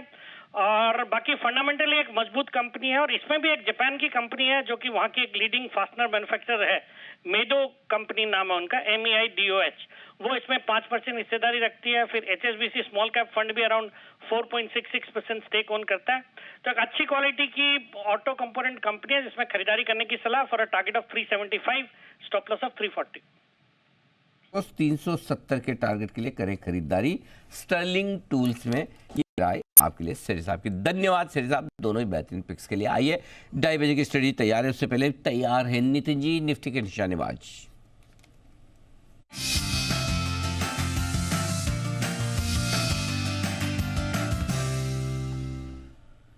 नितिन जी बताएं सर। अनिल जी यहाँ पे 19,800 की कॉल ऑप्शन लेंगे जो 68-69 में मिलती है। 19,800 की कॉल ऑप्शन जिसका स्टॉप लॉस आपका बनेगा करीब 40 रुपए का और आप 68-69 है अभी, तो 69 में आप ले सकते हैं। 68-69 40 का स्टॉप लॉस हो गया, यानी 28 रुपए नीचे का रिस्क हो गया। और ऊपर आपके फर्स्ट टारगेट बनेंगे करीब 100 से 110 रुपए का। अब आज मुझे डेटा ये दिख रहा है कि बैंक निफ्टी में ओपन इंटरेस्ट कट रहा है, 7% ओपन इंटरेस्ट डाउन है और बैंक निफ्टी फ्लैट है, 50 पॉइंट ही ऊपर है। कल ऐसा ही निफ्टी में हो रहा था, निफ्टी डाउन थी और ओपन इंटरेस्ट घट रहा था, यानी शॉर्ट कवरिंग के चांसेस थे। अब यहाँ से बैंक निफ्टी में ओपन इंटरेस्ट कम हो रहा है और कल वीकली एक्सपायरी है, तो हो सकता है बैंक निफ्टी में शॉर्ट कवरिंग आए जो निफ्टी को और ऊपर लेके चली जाएगी। तो मैं ऐसा मान रहा हूँ कि निफ्टी की जो एक्सपायरी है वो 19,900 और उसके ऊपर हो सकती है, 19,850-900, और यहाँ से ट्रिगर बैंक निफ्टी से मिलेगा क्योंकि उसमें हम देख रहे हैं ओपन इंटरेस्ट घट रहा है, वहाँ शॉर्ट कवरिंग आ सकती है, 7% ओपन इंटरेस्ट डाउन है। ट्रेड मैं निफ्टी का ले रहा हूँ, बैंक निफ्टी का नहीं ले रहा हूँ। और निफ्टी का मेरा ट्रेड भाई 19,800 का कॉल है जो 68-69 में लेनी है, टारगेट 110, स्टॉप लॉस 40। ये है आपके लिए राय नितिन जी की तरफ से खरीदारी करने की निफ्टी 19,800 की कॉल पर। शुक्रिया सर जुड़ने के लिए और अपना व्यू शेयर करने के लिए। आइए 2:30 बजे की अनिल जी की मार्केट स्ट्रैटेजी भी है तैयार।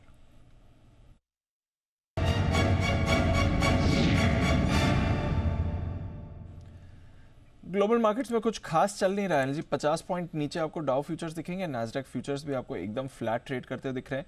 यूरोप में 1/4 से आधे % की आपको कमजोरी दिखेगी। कच्चा तेल आज 1% कमजोर है, रुपया आपका एकदम स्टेबल है। एशिया में ठीक ठाक कारोबार था, तो कुछ ज़्यादा खास चल नहीं रहा है। आज शाम को इनके फेड की बैठक के मिनट्स आने वाले, तो डेटा के लिहाज से भी कुछ ज़्यादा हैवी डे नहीं है। बताएं सर क्या व्यू करना चाहिए इस समय? तेजी का ही व्यू है दीप, कोई दिक्कत वाली बात तो है नहीं और मार्केट भी अच्छे हैं। डेटा ये बता रहे हैं कि 19,700 के नीचे क्लोजिंग होगी नहीं, 2 दिन होनी चाहिए थी, वही नहीं हो रही, तो अब क्या होगी। आज तो बहुत ही बढ़िया मार्केट है। 19,700 के पुट पर 95 लाख शेयर हैं, वो बेस है आपके लिए। बचे हुए समय के लिए 19,800 मेक और ब्रेक लेवल है। 19,800 के पुट पर 87 लाख शेयर हैं, कॉल्स में 1 करोड़ 30 लाख शेयर है और लगभग उसी के आसपास आप ट्रेड कर रहे हैं। 3 बजे के पहले अगर आप 19,830 आज का जो हाई है उसको फिर से पार कर लेते तो हो सकता है आज ही, ध्यान से सुनिएगा दीपा, आज ही या फिर कल सुबह तक 19,900 आपको दिख जाए। उसके लिए ज़रूरी है कि 3 बजे के पहले आप 19,830 आज का हाई पार करें, 829 आ जाए, नहीं तो 19,800 के आसपास क्लोजिंग होने के चांसेस ज़्यादा नजर आ रहे हैं। हाईएस्ट ओपन इंटरेस्ट कॉल्स का वहीं पर है। ये बात हुई निफ्टी की। बैंक निफ्टी 43,500 से 43,600, ये 100 पॉइंट की रेंज मजबूत सपोर्ट है बैंक निफ्टी पर पुट के लिहाज से। और ऊपर में 43,800, 43,700, 800 रुकावट की रेंज, यानी कि 43,500 के नीचे जाएगा नहीं और 43,800 के ऊपर बंद होने की संभावना भी कम है। इसी रेंज में बैंक निफ्टी आपका ट्रेड करता हुआ दिखाएगा। ये बैंक निफ्टी के डेटा है। सो निफ्टी और बैंक निफ्टी में मजे की बात दीप एक ही है, वो ये कि अच्छी खासी तेजी है आज। उसके बावजूद निफ्टी और बैंक निफ्टी दोनों में कॉल रेटर ज़्यादा है। लोगों को कॉल बेचने में ज़्यादा मजा आ रहा हो सकता है ज़्यादा महंगे बिक रहे हो। कल बैंक निफ्टी की वीकली एक्सपायरी है, 19,700, 800 के कॉल काफ़ी बेचे हुए हैं। तो अब या तो यही है कि कल फिर से गैप से ऊपर खुल जाए और 44,000 पहुँचे, तब तो ये काटने आएंगे। फिलहाल कॉल राइटर ने जाम करके रखा है, 19,800 के ऊपर बैंक निफ्टी नहीं जाने देंगे, नीचे में 43,800 के ऊपर नहीं जाने देंगे और नीचे में 43,500, 43,600 स्ट्रॉन्ग सपोर्ट रहेगा। ये आपके डेटा बता रहे हैं। आइए कुछ और बिगुल आपके लिए तैयार। हिटमैन हिमांशु,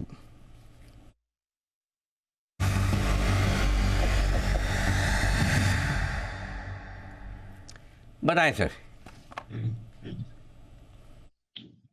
जी अनिल जी, खरीदारी करनी है IEX में, जिसमें काफी लंबे समय के बाद एक अच्छा तेजी का मूव बनता हुआ नजर आ रहा है। आज लगभग 9-10% का 9.5% का वही एडिशन है और स्टॉक ने एक अच्छा रेजिस्टेंस को यहाँ पर पार किया है।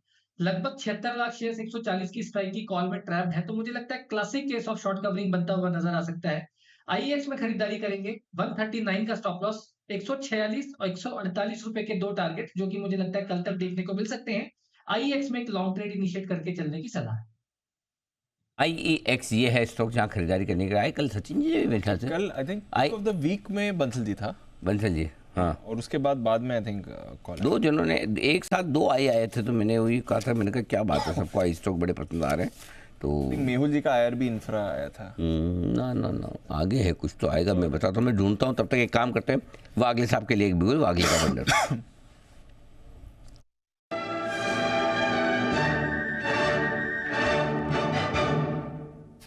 जी वागले साहब बताएं सर।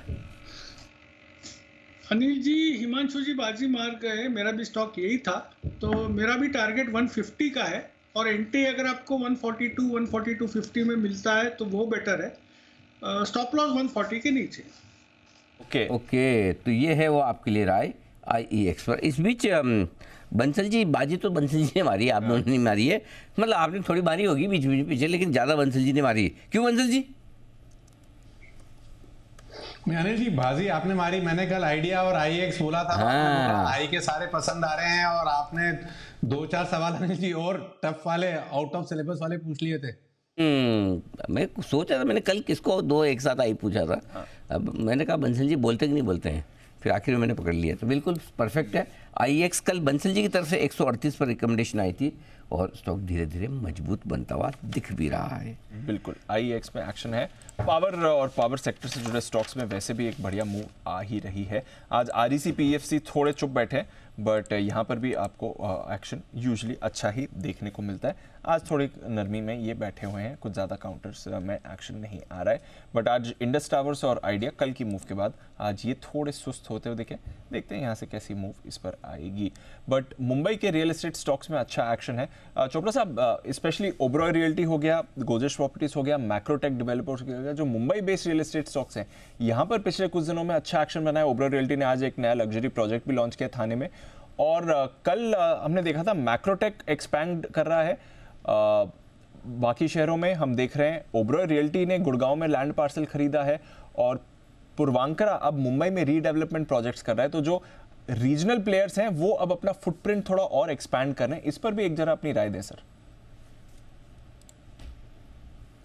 देखिए, रियल एस्टेट ने मेरे हिसाब से पोस्ट कोविड बड़ा अच्छा ग्रोथ देखा है, और मैं पहले भी आपके चैनल पे कई बार बोल चुका हूँ, कोई भी एसेट क्लास है वो साइकिल्स में चलती है, और नो डाउट जिस तरीके से एक अपसाइड बनना शुरू हुआ रियल एस्टेट में, और अभी तो देखिए इंटरेस्ट रेट्स बहुत हाई हैं। अगर कम हुए तो मुझे लगता है जो एंट्री लेवल रियल एस्टेट जो बायर्स हैं वहाँ पर बहुत अच्छी आपको रुझान देखने को मिलेगा। मगर एक और मैं डिस्क्लेमर देना चाहता हूँ, जैसे मैंने पहले कहा, मैं कॉशियसली बुलिश हूँ इन सभी स्टॉक्स में, भले से वो डीएलएफ हो, प्रेस्टीज हो, ब्रिगेड हो, या मैक्रोटेक डेवलपर्स हो, ओबरॉय रियलिटी हो। एक अच्छा खासा तेज़ी यहाँ पे बन चुका है, तो यहाँ पे फ्रेश एंट्री तो नहीं बनती, मगर मेरा ये मानना है कि ये सेक्टर जो है वो अच्छा करेगा over a period of time. तो थोड़ी सी करेक्शन का वेट करें। कोई भी स्टॉक बुरा नहीं है, जो आपने बोला या जो मैंने बोला, सारे बहुत अच्छे स्टॉक्स हैं, मगर फ्रेश एंट्री के लिए नहीं। जैसे जैसे ये ऊपर जाते हैं तो आप इसमें पार्शियल पॉकेट प्रॉफिट बुकिंग करते जाइए, और अपना पैसा संभाल के रखिए। दोबारा से इसमें घुसा जा सकता है अगर किसी भी करेक्शन में एक डिसेंट करेक्शन आए और उसमें मिले तो।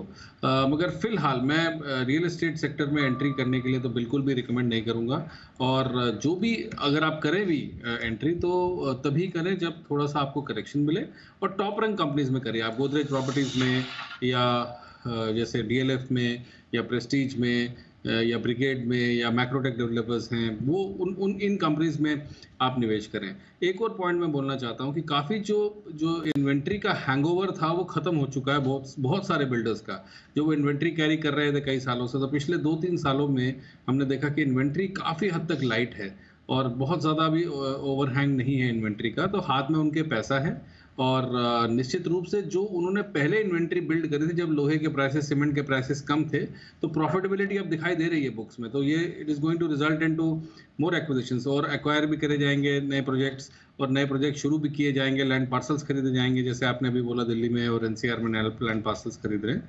तो आई वुड रिकमेंड कि प्रॉफिट बुकिंग करते जाइए, और जब करेक्शन मिले तब इन कंपनीज में आप घुसें। करेक्शन मिले, मौका मिले, तब यहाँ पर खरीदारी करिए, कोई परेशानी नहीं है। मूव यहाँ पर बढ़िया आती हुई दिख रही है। ओबरॉय रियल्टी तो सुबह हम इसके बारे में बात कर रहे थे, एक बार गोदरेज प्रॉपर्टीज़ पर भी चार्ट चेक लिया जाए। हमारे साथ जुड़ रहे हैं सुदीप शाह साहब भी एसबीआई सिक्योरिटीज से, और उनसे भी एक बार राय ले लेते हैं टेक्निकली कैसा लगता है गोदरेज प्रॉपर्टीज़ का शेयर। सुदीप जी, गुड आफ्टरनून सर, जरा राय दें, क्या व्यू है इस पर? Good afternoon Deepanshu. जो गोदरेज प्रॉपर्टीज के यदि हम डेली वीकली चार्ट देखें तो एक तो इम्पोर्टेंट चीज ये हुआ है कि पिछले एक हफ्ते 10 दिन में कि स्टॉक ने जो अपना अगस्त का जो एक स्विंग हाई था 1750 1760 का, अब ये उसके ऊपर सस्टेन भी कर रहा है, और इंक्रीमेंटली हर एक ऊपर के लेवल पे हमें बाइंग सपोर्ट भी दिख रहा है। स्टॉक अपने सारे मेजर मूविंग एवरेजेस के ऊपर है, डेली वीकली मंथली सारे मल्टीपल टाइम फ्रेम्स के अगर यदि हम चार्ट देखें तो। और जो हिसाब से निफ्टी रियल एस्टेट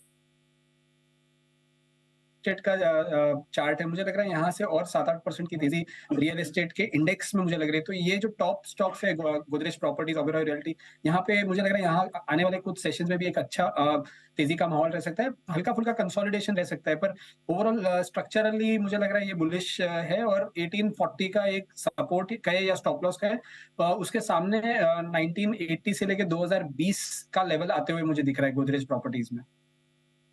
ओके, तो ये है आपके लिए गोदरेज प्रॉपर्टीज पर राय आती हुई। आइए एक और बिगुल हिमांशु जी के लिए, हिटमैन हिमांशु। हिमांशु जी, कहीं फिर से आप आगे न निकल जाएं। वागले साहब के लिए एक बार मैं पहले वागले साहब से पूछ लेता हूँ। वागले साहब, आपका भी कोई है बिगुल तो पहले बता दो। चल, नहीं है वागले साहब का। जी हिमांशु जी बताइए। अनिल जी, एक सेल साइड का स्टॉक है जो वीक स्टॉक है, ये हम ट्रेड लेंगे ऑप्शन के जरिए। चोला फाइनेंस की 1100 के स्ट्राइक की पुट ऑप्शन खरीदारी करेंगे, जो कि 17.5-18 रुपए पर ट्रेड कर रही है। तो करंट लेवल्स पर यह 1 रुपए का टिक मिलता है, तो पोजीशन को ऐड करके चलेंगे। टारगेट रखेंगे 25 रुपए और 28 रुपए का, स्टॉप लॉस लगाएंगे 13 रुपए का। अनिल जी, चोला फाइनेंस का अगर आप चार्ट देखेंगे तो क्लियर कट एक वीकनेस है, और आज के सेशन में क्लियर ब्रेकडाउन यहाँ पर आता हुआ नजर आ रहा है कंसोलिडेशन का। अगर बाजार थोड़ा भी कंसोलिडेट होता है तो ये स्टॉक 3 से 4% की गिरावट दिखाने का पोटेंशियल रखता है। मुझे लगता है बहुत शॉर्ट टर्म में स्टॉक 1060 1050 तक भी गिरने का पोटेंशियल रखता है। तो ये डाउन साइड ट्रेड हम 1100 के स्ट्राइक की पुट ऑप्शन के जरिए ट्रेड करेंगे 25-28 रुपए के 2 टारगेट्स के। तो पुट ऑप्शन के जरिए ट्रेड करिए। चोला इन्वेस्टमेंट यहाँ पर आपके लिए 1100 के पुट ऑप्शन पर खरीदारी की आ रही है। स्टॉक में थोड़ी वीकनेस बनती हुई दिख रही है, डेज लो पर इनफैक्ट काउंटर ट्रेड भी कर रहा है चोला इन्वेस्टमेंट। यहाँ पर वीकनेस आपको बनती हुई दिखी। थोड़ा बैंक निफ्टी भी ऊपर से नीचे आया इस समय, हल्का सही, ज़्यादा नहीं। बट आरईसी पीएफसी में आज थोड़ा आपको साइजेबल करेक्शन दिख रहा है। आरईसी 2-2.25% नीचे है, पीएफसी भी आपको 1.5% फिसलते हुए दिख रहा है। लंबी तेजी के बाद अब यहाँ पर हल्की वीकनेस आपको आती हुई दिख रही है। आई सीमेंट कंपनीज यहाँ पर करते हैं फोकस, और नवंबर में ट्रेंड कैसा रहा है, रीसेंट चैनल चेक्स क्या इंडिकेट कर रहे हैं सीमेंट के लिए, आइए एक बार समझे अरमान के साथ। अरमान बताइए। जी बिल्कुल, देखिए अक्टूबर में हमने बताया था कि किस तरीके से वहाँ पर भाव बढ़ते हुए दिखे थे। फिलहाल नवंबर की अगर आप स्पेसिफिकली बात करें तो यहाँ पर ओवरऑल अगर आप देखें 7 रुपये प्रति बोरी दाम जो है वो पे घटते हुए दिखे हैं, जिसमें आप पूर्व और सेंट्रल की बात करें तो वहाँ पे 6 रुपये प्रति बोरी है, पश्चिम में 12 रुपये, उत्तर में लगभग 13 रुपये के आसपास प्रति बोरी दाम गिरते हुए दिखे हैं। अब उसका कारण क्या है? एक तो कारण ये है कि फेस्टिवल सीजन के चलते, क्योंकि फेस्टिवल सीजन है उसके चलते यहाँ पर कमज़ोर डिमांड होती हुई दिखी है, और उसी के साथ साथ जो स्टेट इलेक्शंस भी होते हुए दिखे हैं उसके चलते भी यहाँ पर डिमांड पे असर आता हुआ दिखा है, इसलिए भाव थोड़े कम होते हुए दिखे हैं। हालांकि अक्टूबर में अच्छे खासे प्राइस हाइक बताए थे, हमने आपको बताया भी था कि 50 रुपये प्रति बोरी ऑन एन एवरेज अगर आप देखें तो ज़्यादातर सभी जगह बढ़ते हुए दिखे हैं। उसके बाद अगर आप देखें थोड़ा सा धीमापन यहाँ पर आता हुआ दिखा है। पर दक्षिण में अगर आप बात करें स्पेसिफिकली, क्योंकि वहां पर बड़े भी सबसे लेट थे, तो वहां पर अभी भी अगर आप देखें तो भाव जस के तस है, वहां पर कोई भी गिरावट वहां पर नहीं देखी गई है। क्योंकि उसका रीजन ये है कि अगर आप देखें दशहरा के बाद कंपैरेटिवली दक्षिण में वहां पर अच्छी डिमांड आई है, और उसी के साथ साथ नए जो प्रोजेक्ट लॉन्च हुए हैं दक्षिण में स्पेसिफिकली, उसके चलते प्राइस को भी सपोर्ट आता हुआ दिखा है, तो प्राइस वहां पर स्टेबल रहे हैं। तो पूर्व, सेंट्रल या फिर आप पश्चिम या फिर उत्तर देखें तो वहां पर दाम गिरे हैं, पर पश्चिम की बात, अगर आप दक्षिण की बात करें तो स्टेबल रही है प्राइसेस। तो कुछ जगहों पर स्टेबल है, कुछ जगहों पर दाम आपको गिर, दक्षिण की मतलब सिर्फ वहीं पर स्टेबल है, बाकी सब जगह दाम गिरे हैं। बट अक्टूबर में अच्छी खासी ग्रोथ हो चुकी थी, लगभग 50 रुपये प्रति बोरी सभी जगह बढ़ चुका था, तो उसके बाद से थोड़ी बहुत गिरावट आई है। थोड़ा फेस्टिव सीजन का भी इम्पैक्ट उसमें आता है। चोपड़ा साहब, वैसे तो मूव आप एक्सपेक्ट कर रहे हैं, क्योंकि सीमेंट अब कंस्ट्रक्शन बैन्स आते हैं यूजुअली इस पीरियड में, हम देखते भी हैं नॉर्थ में ऑलरेडी कुछ जगहों पर ये हो चुका है, मुंबई में भी अभी रिसेंटली हुआ था। क्या व्यू रखना चाहिए? बट उसके अपार्ट फ्रॉम दैट बजट आ रहा है सर, नेशनल इलेक्शंस आ रहे हैं, तो दोनों लिहाज से सीमेंट में क्या अप्रोच होनी चाहिए इस समय?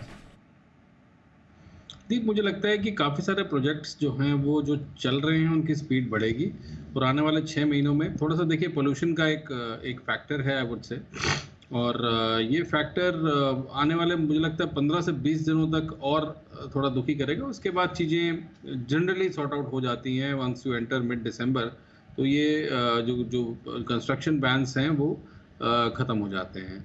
तो मुझे लगता है कि cement as a sector should do well.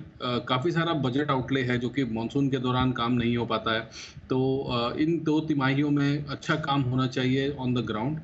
और मुझे लगता है जो नामी गिनामी सीमेंट कंपनीज हैं, एसीसी है, अंबुजा है, हाइडलबर्ग है, ग्रासिम है, ये अच्छा करना चाहिए। और मैं मानता हूँ कि इसमें फ़िलहाल एसीसी बहुत ही अच्छी वैल्यूएशंस पे अवेलेबल है, और अभी तक जो पोस्ट एक्विजिशन ऑफ अदानी अभी तक एसीसी में कोई खास तेज़ी देखने को मिली नहीं है, तो एसीसी में आप सेलेक्टिव बाइंग कर सकते हैं। अल्ट्राटेक भी बहुत अच्छा है, तो मुझे लगता है आने वाले 6 महीनों के पर्सपेक्टिव से सीमेंट शुड डू वेल, क्योंकि ऑफटेक अच्छा रहेगा और काम भी अच्छा होगा। अगर आप अलाउ करें तो 1-2 स्टॉक्स में रिकमेंड करना चाहता हूँ।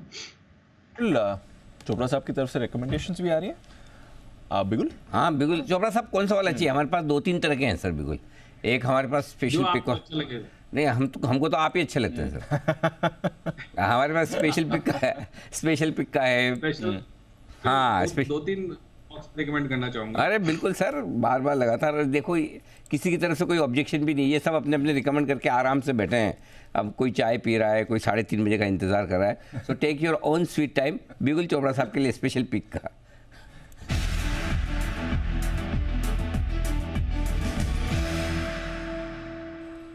जी सर फरमाएं। मेरा ये मानना है कि इंडिया एक बहुत बड़ा डिफेंस हब बनने की तैयारी में है, प्रोसेस में है, और ये हमारी कई बार पहले शिप बिल्डिंग कंपनीज के बारे में बात हुई है। तो गार्डन रीच शिप बिल्डर्स मैं रिकमेंड करना चाहूँगा, और इस वक्त ये लगभग 810 के रेंज में अभी ये ट्रेड कर रहा है। और जिस तरीके का ऑर्डर बुक है इन कंपनीज के पास, मेरा ये मानना है कि ये बहुत स्ट्रॉन्ग अप मूव के कैंडिडेट्स हैं। अच्छी संभावना है कि ये पहले 880 और उसके बाद 920 का स्तर टच करे। तो मुझे लगता है गार्डन रीच बहुत ही अच्छा चार्ट्स पे भी लग रहा है, और इसमें खरीदारी की मैं रिकमेंडेशन देना चाहता हूँ GRSE में। दूसरा स्टॉक में रिकमेंड करना चाहता हूँ वो है GHCL, Gujarat heavy chemicals limited. ये बहुत ही अच्छी प्रॉफिटेबल कंपनी है और सोडा ऐश में काफ़ी अच्छा काम करती है, और इसमें एक बहुत ही अच्छा खासा करेक्शन भी हम देख चुके हैं। कल इसमें एक अपसाइड देखने को मिली थी, जहाँ से मेरे को इसमें एक बाइंग सिग्नल दिखा। करीब अभी 540-41 पे ट्रेड कर रहा है। मुझे लगता है कि अगर इसको इवन मध्यम अवधि के लिए खरीदा जाए तो ये पहला टारगेट इसका 600 होगा और उसके बाद 650 होगा। तो GHCL मेरा दूसरा कॉल है। और इसके अलावा तीसरा एक टाटा समूह की कंपनी है जिसका नाम है नेल्को। नेल्को काफ़ी तरीक़ों से काम करती है, स्पेस में भी और बहुत सारी टेक्नोलॉजीज़ में ये इसका काम शुमार है। तो करीब अभी 770 के लगभग अभी ये ट्रेड कर रहा है। और मेरा ये मानना है कि नेल्को में यदि कोई थोड़ी सी भी लंबी अवधि के लिए इसमें निवेश करे तो पहला टारगेट इसका 850 और दूसरा 900 है। मैंने पहले भी नेल्को रिकमेंड किया है, और मेरा ये मानना है कि बहुत ही अच्छे पेरेंटेज की बहुत ही अच्छी कंपनी है, पुरानी कंपनी है। तो नेल्को में आप खरीदारी कर सकते हैं, करेक्शन इसमें हो चुका है और यहाँ से तेज़ी बन सकती है। ओके, तो GHCL, गार्डन रीच और नेल्को, ये आपके लिए 3 काउंटर्स हैं जहां पर आपके लिए खरीदारी की राय आ रही है। चोपड़ा साहब की तरफ से 3 कैश स्टॉक्स हैं, और बजिंग स्पेस भी है, केमिकल्स में एक रिवाइवल आ गया है, और डिफेंस में तो आप देख ही रहे हैं रोज़ बढ़िया मूव्स भी आ रही हैं। तो इस पर रखनी है नज़र चोपड़ा साहब की रिकमेंडेशंस। आइए, 3 बज रहे हैं और जय ठक्कर भी हमारे साथ जुड़ रहे हैं, उनका करते हैं स्वागत। कैश का option.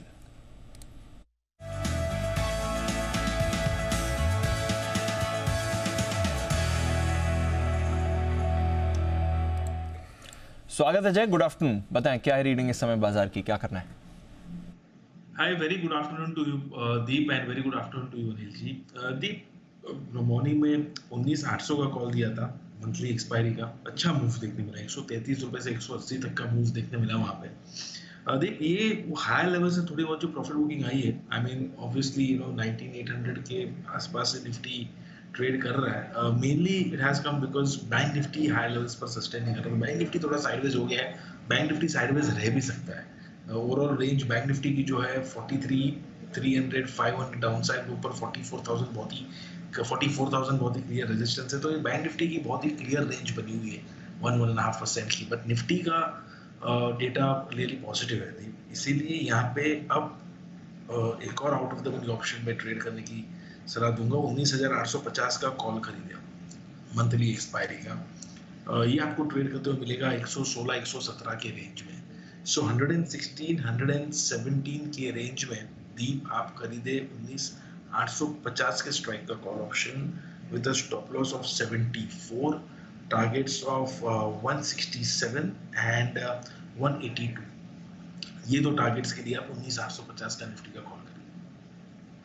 Nifty clearly driving seat में दिख रहा है इस समय जय को, और यहाँ से मूव भी बाजार में पॉजिटिव आनी चाहिए। 19,850 की कॉल खरीदने की राय आ रही है निफ्टी पर। आइए, टाइटन, इस पर करते हैं फोकस। नुपुर है हमारे साथ तैयार। पिछले 5 दिनों से तेजी जारी है। आज सुबह हमारे एक्सपर्ट्स के रेडार पर भी आया था, कई एक्सपर्ट्स ने इसे रिकमेंड भी किया सुबह। चल क्या रहा है टाइटन में, समझाने के लिए तैयार है नुपुर। नुपुर बताइए।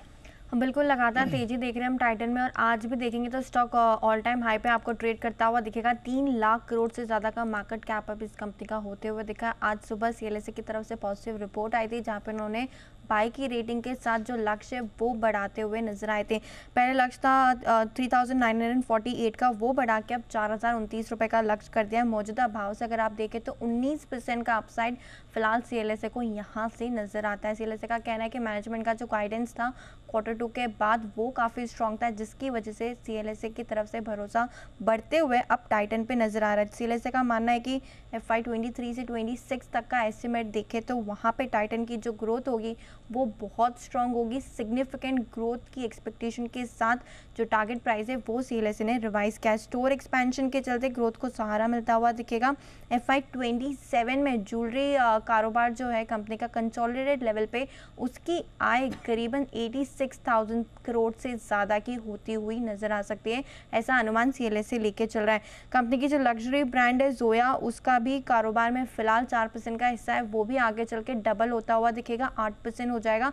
इंटरनेशनल कारोबार में भी जो स्टोर एक्सपेंशन कंपनी करे उससे भी ग्रोथ को एक बूस्ट मिलता हुआ आने वाले सालों में दिखेगा। FY 23 से 26 में जो EPS है उसकी ग्रोथ 24% से ज़्यादा की रह सकती है, और FY 33 तक 21% से ज़्यादा पर ये स्टॉक ग्रो करते हुए आपको दिखेगा। तो जस्टिफाइड है वैल्यूएशन अभी भी, और जो ग्रोथ है वो काफ़ी स्ट्रॉन्ग रहेगी। ओके, टाइटन ये CLSA की तरफ से बड़े अपग्रेड टाइटन पे आते हुए दिख रहे हैं। 50 रुपए की मजबूती आज टाइटन में नजर आएगी। सुदीप शाह साहब हमारे साथ हैं तैयार, एक बार चार्ट्स पर उनसे राय ली जाए। सुदीप जी, टाइटन के चार्ट्स पर बताएं लेवल्स। जी अनिल जी, टाइटन का यदि हम चार्ट देखें तो 7-8 दिन से जो कंसोलिडेशन हो रहा था तकरीबन 6 नवंबर से लेके 15 नवंबर के बीच में, वो कंसोलिडेशन में से स्टॉक ने ब्रेकआउट तो दिया है। पिछले सेशन में 3300 3320 के ऊपर सब सस्टेन कर रहा था, और इसी के साथ साथ एक दो महत्वपूर्ण चीज ये हुआ है कि 18 सितंबर का एक स्विंग आया था 3350, उसके बाद अक्टूबर ये मेरे ख्याल से पिछले 2-3 महीने में हर बार 3300 3330 के आसपास जाता था, वहां से सेलिंग प्रेशर आ जाता था। अब ये सक्सेसफुली 2 दिन से इसके ऊपर क्लोज कर पा रहा है, और ओपन इंटरेस्ट में भी हमें लॉन्ग साइड पे इजाफा नजर आ रहा है, और साथ ही साथ सारे टाइम फ्रेम्स पे स्टॉक ऑलरेडी हाइस पे, तो ये चार्ट्स तो ऑलरेडी अच्छे लग रहे हैं। स्ट्रक्चर तो मुझे लग रहा है करंट मौजूदा भाव से बाय किया जा सकता है 3350 के स्टॉप लॉस के साथ, 3460 और 3490 के टारगेट के लिए। ओके, ये है आपके लिए टाइटन जिस पर रखनी है आपको नज़र। आज सुबह कुणाल जी की तरफ से भी रिकमेंडेशन था पिक ऑफ द डे में, और बाद में हिमांशु जी की तरफ से ट्रेडिंग कॉल भी आया था। In fact Kunal ji, I think पहला टारगेट हिट भी हो गया इस पे सर। क्या करना है, पोजीशन मेंटेन करें, स्टॉप लॉस ट्रेड कर लें या मुनाफा बुक करें, क्या सलाह होगी आपकी? बिल्कुल होल्ड करना चाहिए दीपांशु। पहला लक्ष्य हासिल हुआ, लेकिन अभी इसमें दूसरा लक्ष्य भी हासिल होगा, और इसमें और भी ऊपर के लेवल्स आने की पूरी संभावना है। चार्ट पर एक पैटर्न बन रहा है जिसको असेंडिंग ट्रायंगल पैटर्न कहते हैं। ब्रेकआउट की पुष्टि होती दिख रही है। मेरी राय में जिनके पास पोजीशन है सवेरे जिन्होंने बाय किया है, बिल्कुल होल्ड करके चले। ट्रेलिंग स्टॉप लॉस जरूर एहतियातन लगा लें। स्टॉप लॉस जरूर लगाएं, बट पोजीशन होल्ड कर सकते हैं, और फ्रेश टारगेट्स भी अब आपके लिए आ रहे हैं। आइए सुमित जी के पास चलते हैं, बिल्कुल उनके लिए सुमित का सुपर हिट।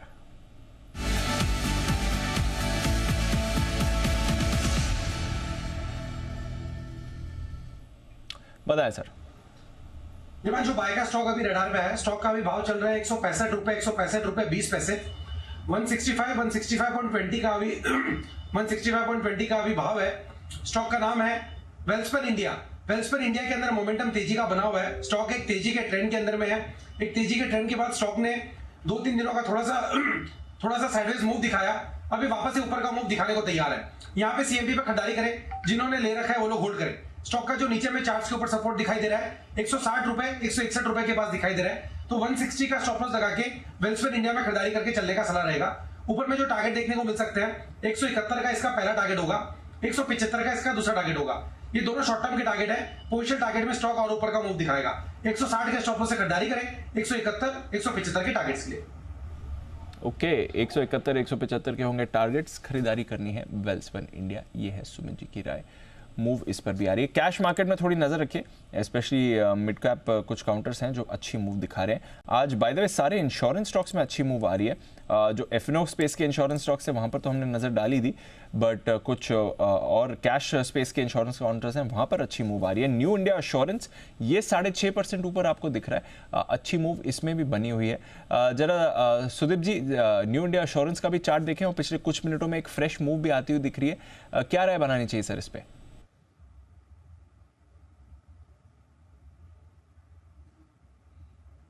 तकरीबन मेरे ख्याल से जनवरी 2022 या दिसंबर 2021 के बाद सबसे हाईएस्ट लेवल्स पे अब स्टॉक ट्रेड कर रहा है, मतलब 2 साल का तो ब्रेकआउट कंफर्म है। और अगर डेली और वीकली चार्ट देखें तो यहाँ पे higher top higher bottom formation भी है, और जो हिसाब से पिछले 2-3 दिन में वॉल्यूम बेस्ड एक्शन हमने देखा है 140 से लेके 165 तक, तो मुझे लग रहा है ये एक लंबी चाल यहाँ से स्टार्ट हो रही है। और जब तक 156 का लेवल होल्ड करता है तब तक मुझे लग रहा है ऊपर के साइड यदि हम देखें तो 190 195 के लेवल्स आ सकते हैं, पर ये एक पोजिशनल ट्रेड है यहाँ पे, क्योंकि ऑलरेडी ये पिछले 2-3 दिन से काफी बढ़ चुका है 145 से 165 तक, तो थोड़ा कंसोलिडेट हो सकता है और फिर अगली चाल के लिए तैयार हो जाएगा। पर ओवरऑल 155 156 का एक स्टॉप लॉस एंड 189 195 के टारगेट्स आ सकते हैं यहाँ पे। 189 और 195 बड़े टारगेट्स आ सकते हैं न्यू इंडिया एश्योरेंस पर, रेडार पर रखिए इस काउंटर को। फोर्टिस हेल्थकेयर यहाँ पर एक ब्रेकआउट आते हुए दिख रहा है, अभी थोड़ी देर पहले एक मूव शुरू हुई है, सुबह से मूव तो इसमें थी बट अभी अभी एक फ्रेश मूव आती हुई दिख रही है फोर्टिस हेल्थकेयर में। बंसल जी जरा देखिए, फोर्टिस हेल्थकेयर 375 के लेवल्स आए हैं और स्टॉक मोमेंटम भी पकड़ रहा है सर। जी दीपांशु, मोमेंटम भी पकड़ रहा है, न्यू 52 वीक हाई है, अनचार्टेड टेरिटरी में गया हुआ है, तो जिनके पास है बने रहें। और करेक्शन पे 360 350 ये 7 के प्राइस मिलते हैं तो अच्छे स्तर है, गिरावट में खरीदारी की राय है। 355 एक अच्छा बेस है, उसके नीचे का स्टॉप लॉस लगाना चाहिए 410 415 के टारगेट के लिए। फोर्टिस हेल्थकेयर पर खरीदारी की राय है। फोर्टिस हेल्थकेयर जहां पर आपको मूव इंटरेस्टिंग लग रही है। KEI इंडस्ट्रीज इस पर भी रखिए नज़र। आज सुबह SPL मिड कैप्स में हिमांग सर ने इसे रेकमेंड किया था अपनी I think long term pick के लिए, 3100 तक के टारगेट दिए थे, बट आज एक स्ट्रॉन्ग मूव KEI इंडस्ट्रीज में आपको दिख रही है। कुणाल जी, KEI 6% की मूव आ रही है सर, आज बड़ा मूव आया है, क्या लेवल्स रहेंगे सर अब इसके लिए यहाँ से? देखिए बहुत बड़ा ब्रेकआउट हुआ है दीपांशु, और देख रहा था मैं कि जितने भी इस पूरे सेगमेंट के स्टॉक्स हैं सभी में बड़ा ब्रेकआउट आता हुआ दिख रहा है। KEI एक सीरियल आउट परफॉर्मर है, लगातार बाजार के मुकाबले इसका प्रदर्शन बेहतर रहा है। फ्रेश ब्रेकआउट 2800 के ऊपर वीकली चार्ट्स पर इस सप्ताह होता हुआ दिख रहा है, और आज का मूव जो है वो काफी इंपॉर्टेंट है, तो जिनके पास पोजीशन है बिल्कुल बने रहे। गिरावट पे मेरी खरीदारी की राय है, गिरावट पर खरीदारी की राय रहेगी। KEI इंडस्ट्रीज अच्छा मोमेंटम इस काउंटर में आ रहा है और ये स्पेस भी काफ़ी बजिंग है, यहाँ पर भी एक बार रखिएगा। किसकी रिकमेंडेशन थी? हिमांग सर की, SPL मिड कैप्स में लॉन्ग टर्म के लिए स्पेस भी काफ़ी एक्टिव आपके लिए हो भी रही है। बट इंश्योरेंस स्टॉक्स पर एक बार चोपड़ा साहब से पूछना चाहूँगा, कोई अगर व्यू रखते हैं कि नहीं। चोपड़ा साहब, इंश्योरेंस स्पेस ज़रा बताएं, पिछले 2-3 दिनों से पूरा सेक्टर बजिंग है सर।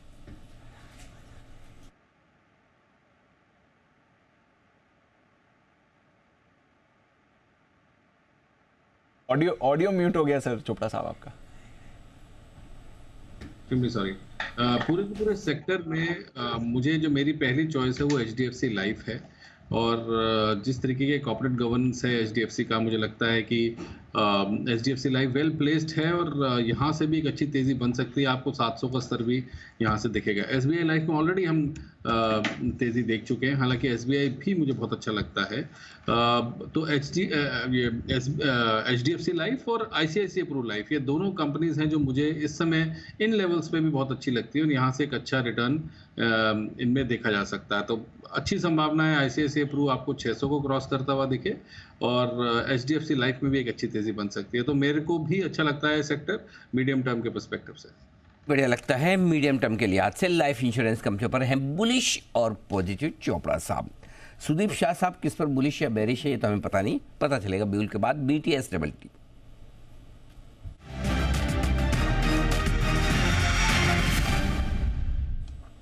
सुदीप जी बताएं सर। अनिल जी, एक स्टॉक ना अभी रेडार पे आया है, SJVN, सतलुज जल विद्युत निगम। अभी लास्ट 5-6 दिन से स्टॉक कंसोलिडेट कर रहा था तकरीबन 73 और 77 के बीच में। आज हमने देखा यहाँ पे ब्रेकआउट हुआ है वॉल्यूम्स के साथ, और स्टॉक अब फिर से अपने जो 13 सितंबर का जो हाई था 13 और 20 सितंबर का 83 का, उसको चैलेंज करने जा रहा है। पर जो ये सबसे setup daily, weekly, monthly charts पे है स्टॉक हर एक मूविंग एवरेजेस के ऊपर, और जो शॉर्ट टर्म मूविंग एवरेज है 20 दिन का एक्सपोनेंशियल मूविंग एवरेज, वो भी पिछले 10-12 सेशन से तोड़ नहीं पा रहा है मार्केट के वॉलेटिलिटी में भी। तो मुझे लग रहा है यहाँ से एक अच्छी चाल ये स्टॉक में नजर आ सकती है, और 78 के स्टॉप लॉस से यहाँ पे 86-88 के टारगेट्स SJVN में आ सकते हैं। कि SJVN ये है वो स्टॉक जहाँ खरीदारी करने की राय वागले साहब की तरफ से भी आ रही है। बिगुल के बाद वागले का वंडर।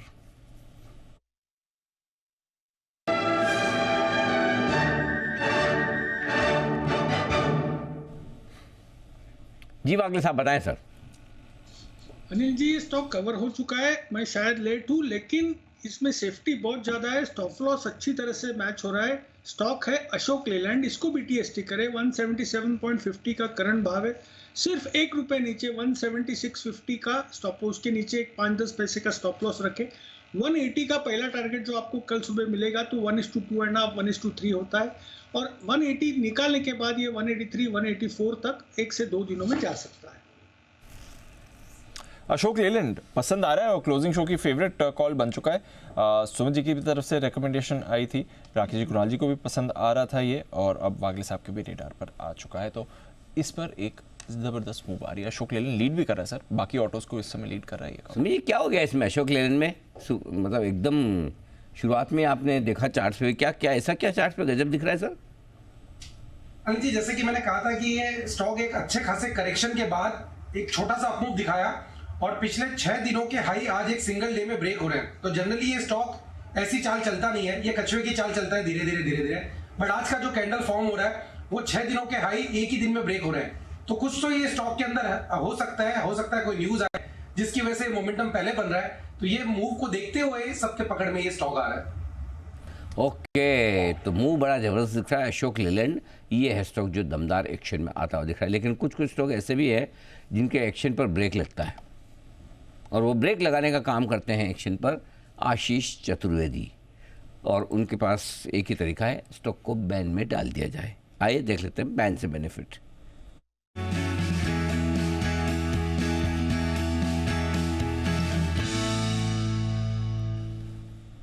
जी आशीष जी बताएं, किसी और एक या दो अति उत्साही स्टॉक्स पर आप ब्रेक लगाने वाले हैं उनकी चाल पर?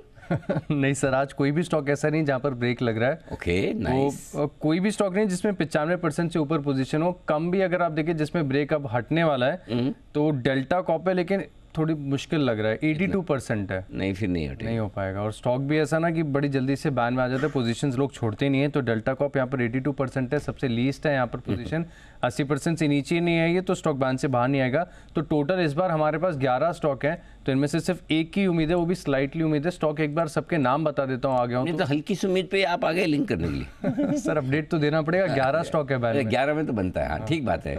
जी बताइए 11 के नाम बताइए। नंबर 1 हिंदुस्तान कॉपर है, 97% है। इंडिया बुल्स हाउसिंग फाइनेंस है, RBL bank, India cements, NMDC, Manappuram, MCX, जी एंटरटेनमेंट, BHEL, चंबल फर्टिलाइजर और डेल्टा कॉप। लंबी लिस्ट है इन स्टॉक्स जो बैन में है।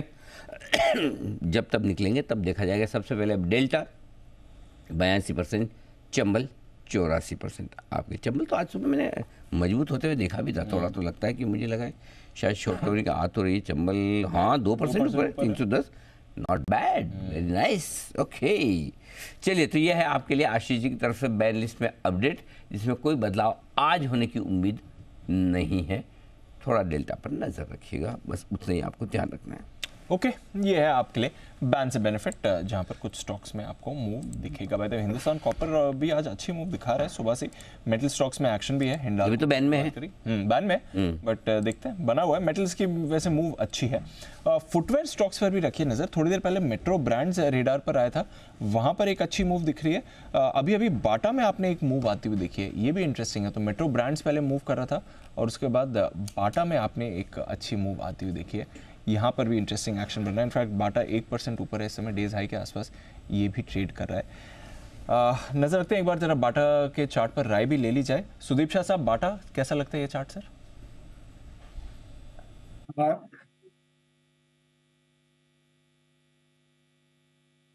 दीपांशु, बाटा का यदि चार्ट देखें तो एक डिक्लाइनिंग पैटर्न में है ये स्टॉक, और भले आज ये 1% तेज है, बट ये अभी भी पिछले 4-5 दिन का जो एक कंसोलिडेशन है, जो ऊपर के लेवल से सेलिंग प्रेशर आ रहा है 1610 1605 के आसपास के जो 2 हाइस बनाए गुरुवार और शुक्रवार को 1612 का, ये उसके ऊपर निकाल नहीं पा रहा है। तो मुझे लग रहा है ये अभी भी lower top lower bottom formation से बाहर नहीं निकला है, और यहाँ पे अगर बुलिशनेस आनी भी है तो 1615 1620 के ऊपर मैं कॉन्फिडेंटली कह सकता हूँ कि यहाँ पे अगले 100 रुपए के लिए हम इसको बाई कर सकते हैं। बट जब तक ये 1610 1615 के ऊपर सस्टेन नहीं करता है, तब तक मुझे लग रहा है कि ये अपनी जो नीचे की चाल है वो कायम रखेगा। ये एक आध दिन का खाली एक अप मूव है, और मुझे यहाँ पे कॉन्फिडेंस नहीं आ रहा है ये स्टॉक में बुलिश साइड पे ये करने के लिए।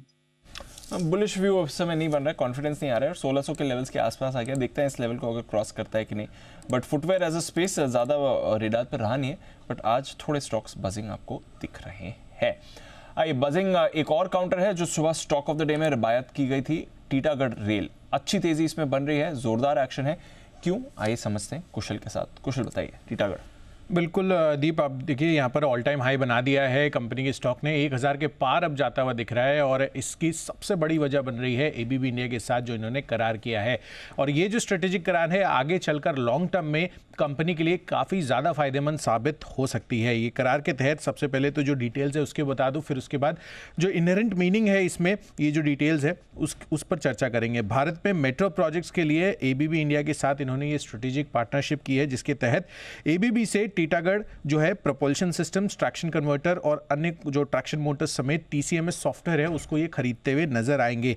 यही नहीं, इसके साथ साथ अग्रीमेंट में एक और चीज़ मेंशन्ड है, जिसमें Titagarh rail systems ABB India से ट्रैक्शन मोटर्स के उत्पादन राइट्स और प्रोडक्शन लाइसेंस भी ये मिलते हुए दिखेंगे, और इसके ऊपर जो driverless metro TCMS, train control management systems software जो है उसका भी पूरी तरह से टेक्नोलॉजी ट्रांसफर होता हुआ दिखेगा। तो क्रक्स इसमें यह है कि जो टेक्नोलॉजी ट्रांसफर ये हो रहा है एबीबी इंडिया की तरफ से इस एग्रीमेंट के तहत, मेक इन इंडिया इनिशिएटिव के पर्सपेक्टिव से आगे चलकर इन्होंने आगे चलकर जो इन हाउस प्रोपल्शन चेन बनानी है उसमें इनको बड़ा सपोर्ट मिलता हुआ दिखेगा। इनफैक्ट इनकी खुद की टीसीएमएस सॉफ्टवेयर ये बनाते हुए नजर आ रहे हैं, और ये जो टेक्नोलॉजी ट्रांसफर एबीबी इंडिया की तरफ से होगा, जो कि ग्लोबल लीडर है इस चीज को करने में, उससे इनके खुद के इन हाउस सॉफ्टवेयर डेवलपमेंट्स भी बढ़ते हुए नजर आएंगे, जिस वजह से ऑलरेडी कंपनी वैगन्स बड़े रूप में बनाती है, अब यहाँ पर टीसीएमएस सॉफ्टवेयर भी अगर वो इंटीग्रेट कर लेंगी और इंडिपेंडेंट हो जाएंगी, आत्मनिर्भर हो जाएंगी, तो इससे टीटागढ़ रेल सिस्टम्स के लिए एक बड़ा आपको ऑर्डर बुक भी जनरेट होती हुई दिखेगी। ऑलरेडी ऑर्डर बुक 28,000 करोड़ के पार है, बट ऑफकोर्स ये जो इंटीग्रेशन होता हुआ दिखा है, और आगे चलकर इन्होंने जो ऑलरेडी प्रोपल्शन चेन के कुछ उत्पादन के लिए यूनिट्स बिठा दी है, वो इनको इस टेक्निकल करार के बाद एक बड़े लेग अप के लिए तैयार कर रहा है।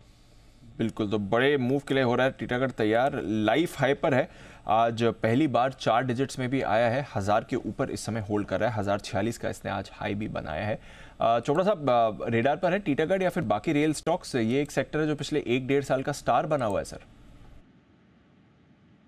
अभी दीप में एक रिपोर्ट पढ़ रहा था जहां पर 3000 ट्रेन्स को इंट्रोड्यूस करने की बात हो रही थी, और ये बात भी बोली जा रही है भारत सरकार द्वारा कि जो वेटिंग लाइन है या वेटिंग लिस्ट है उसको ख़त्म कर दिया जाएगा। इसका मतलब बहुत सारी ट्रेन्स आएंगी, और जब टीटागढ़ जैसी कंपनीज हैं जो कि बहुत पुरानी दिग्गज हैं रेलवे मैन्युफैक्चरिंग के अंदर, तो इन कंपनीज को ही फ़ायदा पहुंचेगा, क्योंकि रेलवे में गिने चुने प्लेयर्स हैं जो कि काम करते हैं, क्योंकि जो स्केल चाहिए रेलवेज को वो आसान नहीं है बिल्ड करना। तो अगर 3000 ट्रेनें और ऐड होंगी, उसके अलावा और मेट्रो में भी काम हो रहा है, और बहुत सारे काम होते हैं रेलवे के जो चलते रहते हैं, रिप्लेसमेंट्स भी होते हैं, मेंटेनेंस भी चलता रहता है। तो मुझे लगता है रेलवे सेक्टर आने वाले 5 सालों के लिए बहुत अच्छा है। तो केवल जो बोगी मैन्युफैक्चरिंग कर रही हैं वो ही नहीं, बाकी जो दूसरी कंपनीज भी हैं उन सबको बेनिफिट मिलेगा। रेलवेज में काफ़ी मेजर रिवैम्प चल रहा है। दूसरी बात, जो रेलवे पहले लॉस बनाती थी बहुत ज़्यादा, मुझे लगता है वो लॉसेस कम होने चाहिए। उसका कारण ये है कि जिस प्रकार से जो टिकट प्राइसिंग हो गई है, और अब सर्च प्राइसिंग भी ट्रेन टिकट्स में देखने को मिलती है, जिस प्रकार से एयरलाइंस में है या ओला उबर में हम देखते हैं सर्च प्राइसिंग होती है अकॉर्डिंग टू दी जो रश होता है उस हिसाब से ये लोग एक एल्गोरिथम लगाते हैं। तो आई थिंक कि पूरा का पूरा रेलवे सेक्टर ही पिछले 1-1.5 साल से रीरेट हुआ है, और ये तेज़ी ऐसा नहीं है कि ये थोड़े दिन में ख़त्म हो जाने वाली है। ये कंपनीज मल्टी बैगर बनेंगी। हमने देखा टीटागढ़ जैसी कंपनी जो 200 से 1000 रुपये पहुंच चुकी है, ऑलरेडी एक मल्टी बैगर है। तो उसी प्रकार से जो भी इंडियन रेलवे से रिलेटेड दूसरी कंपनीज है वो अच्छा करेंगे। और जिस प्रकार से एडिशन और एक्सपेंशन की बात कर रही है रेलवेज, तो आई थिंक आने वाले 3-4 साल बहुत काम रहेगा इन कंपनीज के लिए। तो रेलवे स्टॉक्स में तेजी करने की राय। 4 डिजिट में पहुंचता हुआ Titagarh wagons, Titagarh rail systems 1000 के पार। वाओ, शानदार प्रदर्शन आ जाता। आइए हम बढ़ेंगे थोड़ा और आगे। अब वक्त मुलाकात करने का सुमित जी से सुपर शेयर के साथ।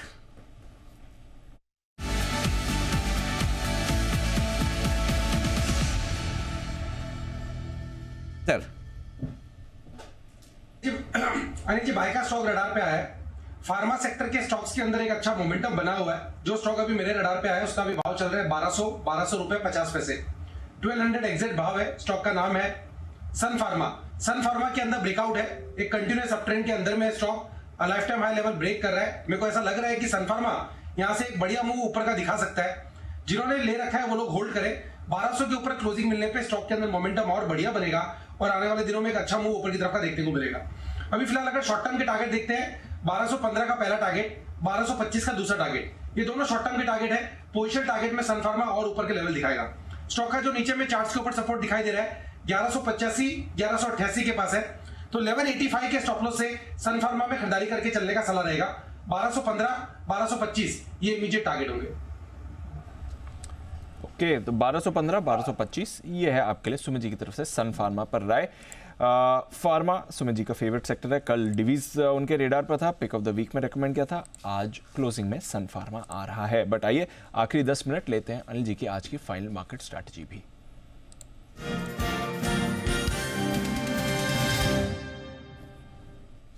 अनिल जी, मोमेंटम बना हुआ है 19780 पर है निफ्टी, करीब 80 पॉइंट ऊपर। बैंक निफ्टी 100 पॉइंट ऊपर है इस समय।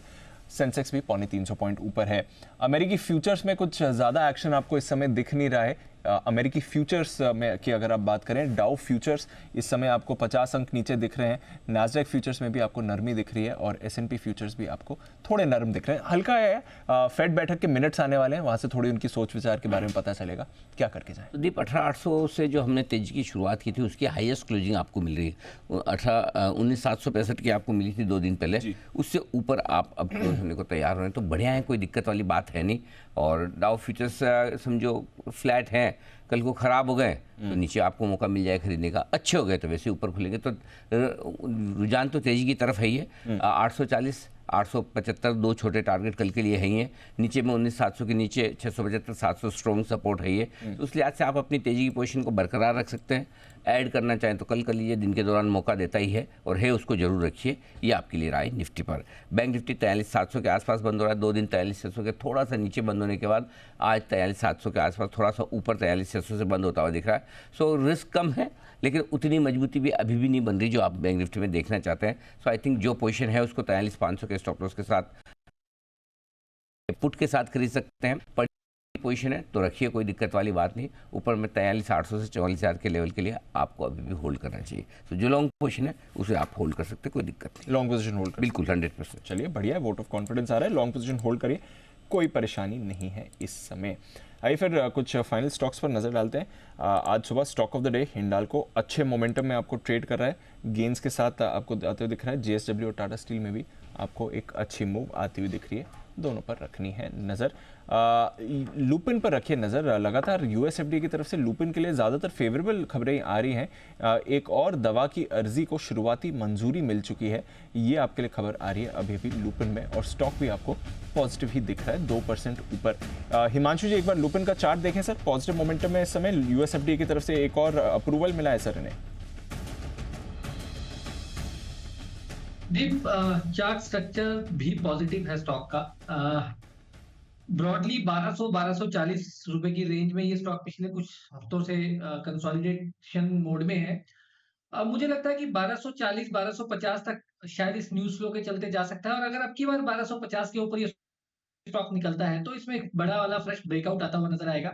तो मुझे लगता है कि खरीदारी की जा सकती है करंट लेवल्स पर भी बीटीएसटी के तौर पर 1217 रुपए के स्टॉप लॉस के साथ एक छोटा 7-8 रुपए का स्टॉप लॉस है। लुपिन में खरीदारी करके चलने की सलाह है।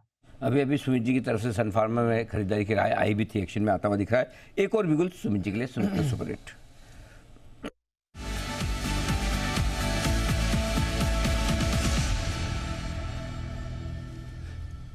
बताएं सुमित जी, एक बार तो सन फार्मा भी आपका एक्शन में आ रहा है, बताएं सर और कौन सा स्टॉक है? अनिल जी, सन फार्मा तो आएगा एक्शन में, उसमें ब्रेकआउट है। और अब जो स्टॉक अभी मेरे रडार पे आया वो बैंकिंग सेक्टर का है। स्टॉक के अंदर पिछले कुछ दिनों में करेक्शन बना था, लेकिन अब यहां से एक ऊपर का मूव देखने को मिलेगा। 926 927 ये स्टॉक का अभी भाव है। 926 927 स्टॉक का भाव है। स्टॉक का नाम है आईसीआईसीआई बैंक। आईसीआईसीआई बैंक अब यहां से ऊपर का मूव दिखाना चाहिए। कल का हाई अभी ब्रेक हो रहा है, क्लोजिंग के लास्ट आधे घंटे के अंदर स्टॉक के अंदर मोमेंटम तेजी का बन रहा है, तो ये स्टॉक यहां से एक ऊपर का मूव दिखाने को तैयार है। इस हफ्ते में स्टॉक में ऊपर के लेवल देखने को मिल सकते हैं। यहाँ पे खरीदारी करें, जिन्होंने ले रखा है वो लोग होल्ड करें। स्टॉक का जो नीचे में चार्ट्स के ऊपर सपोर्ट या स्टॉप लॉस बन रहा है 918 रुपए 920 रुपए के पास बन रहा है, तो 920 के स्टॉप लॉस से आईसीआईसीआई बैंक में खरीदारी करके चलने का सलाह रहेगा। ऊपर में जो टारगेट देखने को मिल सकते हैं, पहला टारगेट 936 रुपए का, दूसरा टारगेट 942 रुपए का। ये दोनों टारगेट शॉर्ट टर्म के हैं। पोजिशन टारगेट में आईसीआईसीआई बैंक और ऊपर के लेवल दिखाएगा। 920 के स्टॉप लॉस से खरीदारी करें, 936 942 के टारगेट्स के लिए। 936 और 942 के टारगेट के लिए आईसीआईसीआई बैंक यहां पर करके चलनी है आपको खरीदारी। चलिए towards end of trade banks पर भी आपके लिए एक पॉजिटिव रुझान आ रहा है, पॉजिटिव व्यू आपको आते हुए दिख रहा है। रिलायंस इंडस्ट्रीज ये भी 1-1.5% ऊपर है, यहां पर भी रखिएगा नजर, थोड़े एक्शन में दिख रहा है आपको, और मूव इस पर भी अच्छी आती हुई दिख रही है। बजाज फाइनेंस भी 2-3 दिनों की गिरावट के बाद आज संभलते हुए दिख रहा है, और फिसला नहीं है, संभला हुआ है इन लेवल्स पर। एक बार वागले साहब से राय ली जाए। वागले साहब, भारी गिरावट हुई है फ्राइडे, और स्पेशली फ्राइडे को तो खैर थोड़ा उतार चढ़ा था, थर्सडे फ्राइडे और मंडे का सेशंस मिला के काफ़ी प्रेशर इसमें बन गया। अब बताएं, बजाज फाइनेंस आज के लिए स्टेबल है 7100 रुपये लेवल। दीपांशु, 7000 का एक सपोर्ट है जो मेरा मानना है ब्रेक नहीं होगा, तो आपको अगर एक कॉन्ट्रा ट्रेड लेना है तो यहाँ पर या हल्का सा नीचे आपको एक चांस लेना चाहिए 7000 के नीचे के स्टॉप लॉस से, 6950 के स्टॉप लॉस से। ये बाउंस बैक ही है, लेकिन ये ध्यान रहे ये बाउंस बैक में 7400 तक जा सकता है। 7400 तक जा सकता है ये बाउंस बैक में। यहाँ से 300 रुपए की और मूव आपको आती हुई दिख सकती है। बजाज फाइनेंस पर रखिएगा नजर। बजाज फिनसर्व भी आज आपको थोड़ा स्टेबल दिखाए, करीब 1% ऊपर ये काउंटर भी बंद हो रहा है आज के ट्रेडिंग सेशन में। आइए फिर क्लोजिंग की तरफ बढ़ते हैं। एक दो और फाइनल काउंटर्स पर व्यू ले लिया जाए आज की क्लोजिंग से पहले। आईटी में आज थोड़ा रोटेशन है, थोड़ी कमजोरी आपको आती हुई दिखी है, ज्यादा नहीं, हल्की नरमी के साथ ही आईटी बंद हो रहा है। बीपीसीएल ये थोड़ा वीक हुआ है पिछले कुछ दिनों के रैली के बाद, इस पर आज हल्की नरमी है। एक बार सुदीप शाह साहब से बीपीसीएल के चार्ट पर राय लेना चाहूंगा, क्योंकि काफी एक्टिव रहे हैं तीनों ओएमसी। सुदीप जी, आज थोड़ी नरमी रही है, बट ये वापस एंट्री के लेवल्स आ रहे हैं या फिर थोड़ी और वीकनेस आ सकती है सर? दीपांशु, ये मुझे लग रहा है कि जो हिसाब से पिछले 2-3 दिन से बीपीसीएल में ऊपर से सेलिंग प्रेशर आया है 407 के भाव से तकरीबन 387, तो ये इसका जो एक एंट्री लेवल है ये 380 378 का जो जोन है, जहां पे 10 नवंबर के आसपास से एक रैली स्टार्ट हुआ था, मुझे लग रहा है वो जोन के आसपास एक अच्छा एंट्री पॉइंट बन के रहेगा। बिकॉज जो 2-3 दिन से सेलिंग प्रेशर आ रहा है उसका एक माइनर रिवर्सल भी आना चाहिए। उसी के बाद मुझे लग रहा है हमें फिर से एक बार नई रैली के लिए ये स्टॉक पे बाई करना चाहिए।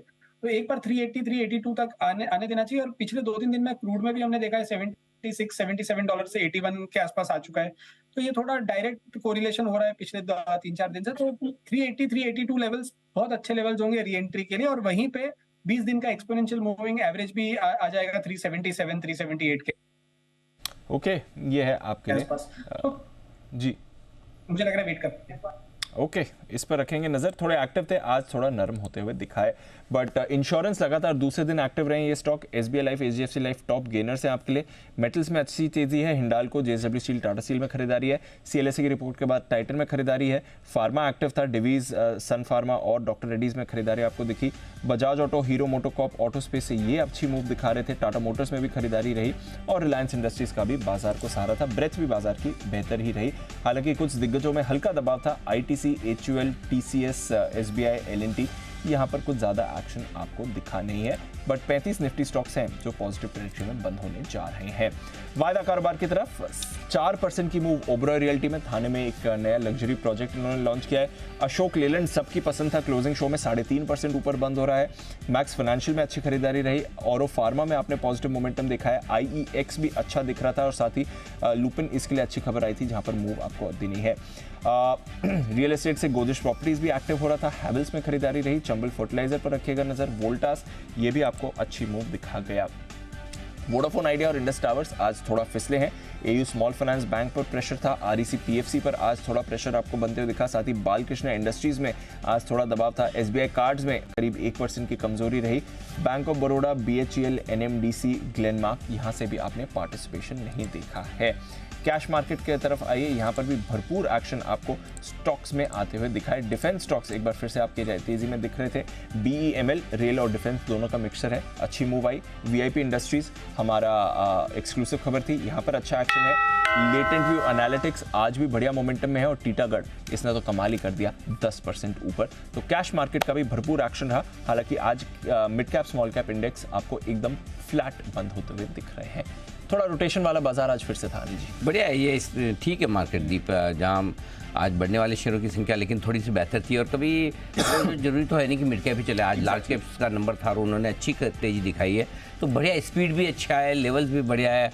आराम से हर लेवल पे जितना खरीदना है खरीदो, जितना बेचना है बेचो, आराम से सौदा होता है। कोई हड़बड़ी, कोई जल्दबाजी नहीं, ना बेचने की ना खरीदने की, और ऐसा ही मार्केट होना चाहिए। ICMR इसकी स्टडी से एक बात साफ होगी कि देश में अचानक हार्ट अटैक से बढ़ने वाले मामले का कोरोना की वैक्सीन से कोई संबंध नहीं है। हाँ, ध्यान से देखिएगा, नहीं है। खासकर युवाओं के हार्ट अटैक से मौत के मामले में कुछ लोगों को ऐसा भ्रम हो गया था कि ये इसी वजह से हो रहा है कि कोरोना के वक्त कुछ न कुछ कॉम्प्लिकेशन हो गए, जिसे ICMR ने अब कर दिया है दूर। इसी पर होगी आज बातचीत। हार्ट अटैक आने के किन्हें ज़्यादा खतरे हैं, कैसे बचा जाए, क्या करना होगा, ये बताएंगे हमारे जाने माने एक्सपर्ट। उससे पहले बता दूं आज का शो अटैक की टेंशन, कोरोना कनेक्शन, ये आपके आज का टॉपिक। कौन होंगे हमारे एक्सपर्ट? डॉक्टर रमन गंगाखेड़कर साहब ICMR से, डॉक्टर निशित चंद्रा साहब और वो भी 40 से जुड़ेंगे, डॉक्टर गौतम बंसाली साहब बॉम्बे हॉस्पिटल से जुड़ेंगे। तो आप तीनों से हम करेंगे ये खास चर्चा, मिस मत कीजिएगा। अगर आपको कोविड हुआ है तो भी और नहीं हुआ है तो भी, ये कोविड से लेन देन नहीं, हार्ट से लेन देन है, तो जरूर देखिएगा। न्यू फंड ऑफर यानी कि NFO के जरिए जुलाई से लेकर सितंबर तिमाही में पिछली तिमाही के मुकाबले में 4 गुना ज़्यादा पैसा आया है फंड्स में। 48 नई स्कीम आई, 22,000 करोड़ रुपए मार्केट से उठाए, और इस महीने म्यूचुअल फंड में कई सारे नए NFO लॉन्च हुए हैं या होने वाले हैं। तो क्या NFO में निवेश करने के फ़ायदे क्या है, कौन से नए फंड आ रहे हैं और इनमें आपको निवेश करना चाहिए या नहीं? शाम 6:30 बजे मनी गुरु में देखिए न्यू फंड ऑफर में ऑफर ही ऑफर। न्यू फंड में ऑफर ही ऑफर, ये है आपके लिए NFO में विशेष। क्षितिज महाजन, मोहित गांग साहब के साथ चर्चा मिस मत कीजिएगा। हाल ही में यूको बैंक में IMPS की टेक्निकल प्रॉब्लम्स की वजह से 820 करोड़ रुपए इधर की उधर हो गए, और इससे बैंक और कस्टमर्स दोनों को परेशानी हुई। इससे पहले भी कई बार बैंकिंग में टेक्निकल दिक्कतों का जो सामना हुआ है उसके बारे में हम सुन चुके हैं। FM ने भी पब्लिक बैंक्स को अपने डिजिटल ऑपरेशंस की समीक्षा करने की बात कही है। आज करेंगे इसी पर कवर स्टोरी। आखिर बैंकिंग में तकनीकी गड़बड़ियाँ कब ठीक होगी, और कभी अचानक से आपके अकाउंट से पैसे कट जाए या अचानक से आ जाए। हमेशा ऐसा जरूरी कि जाए ही, आए तो क्या करना है ये भी समझ लिया। हाँ, मतलब ऐसा नहीं बंसल जी के लिए जैसे कि आए तो तुरंत ही पार्टी करने चले जाए, कभी वापस देने भी पड़ सकते हैं। इसलिए बंसल जी आप भी ध्यान से देखिएगा, पैसे निकल जाए तो क्या करना है वो तो बहुत ज़्यादा जरूरी देखना, लेकिन कभी आ जाए तो क्या करना है इसका भी जरूर ध्यान रखें। ऐसा नहीं कि मतलब हाँ कुणाल जी की तरह आप यार दोस्तों में बांटना शुरू कर दें कि मेरे तो ऐसे ही आए इन सबको देता। जी कुणाल जी।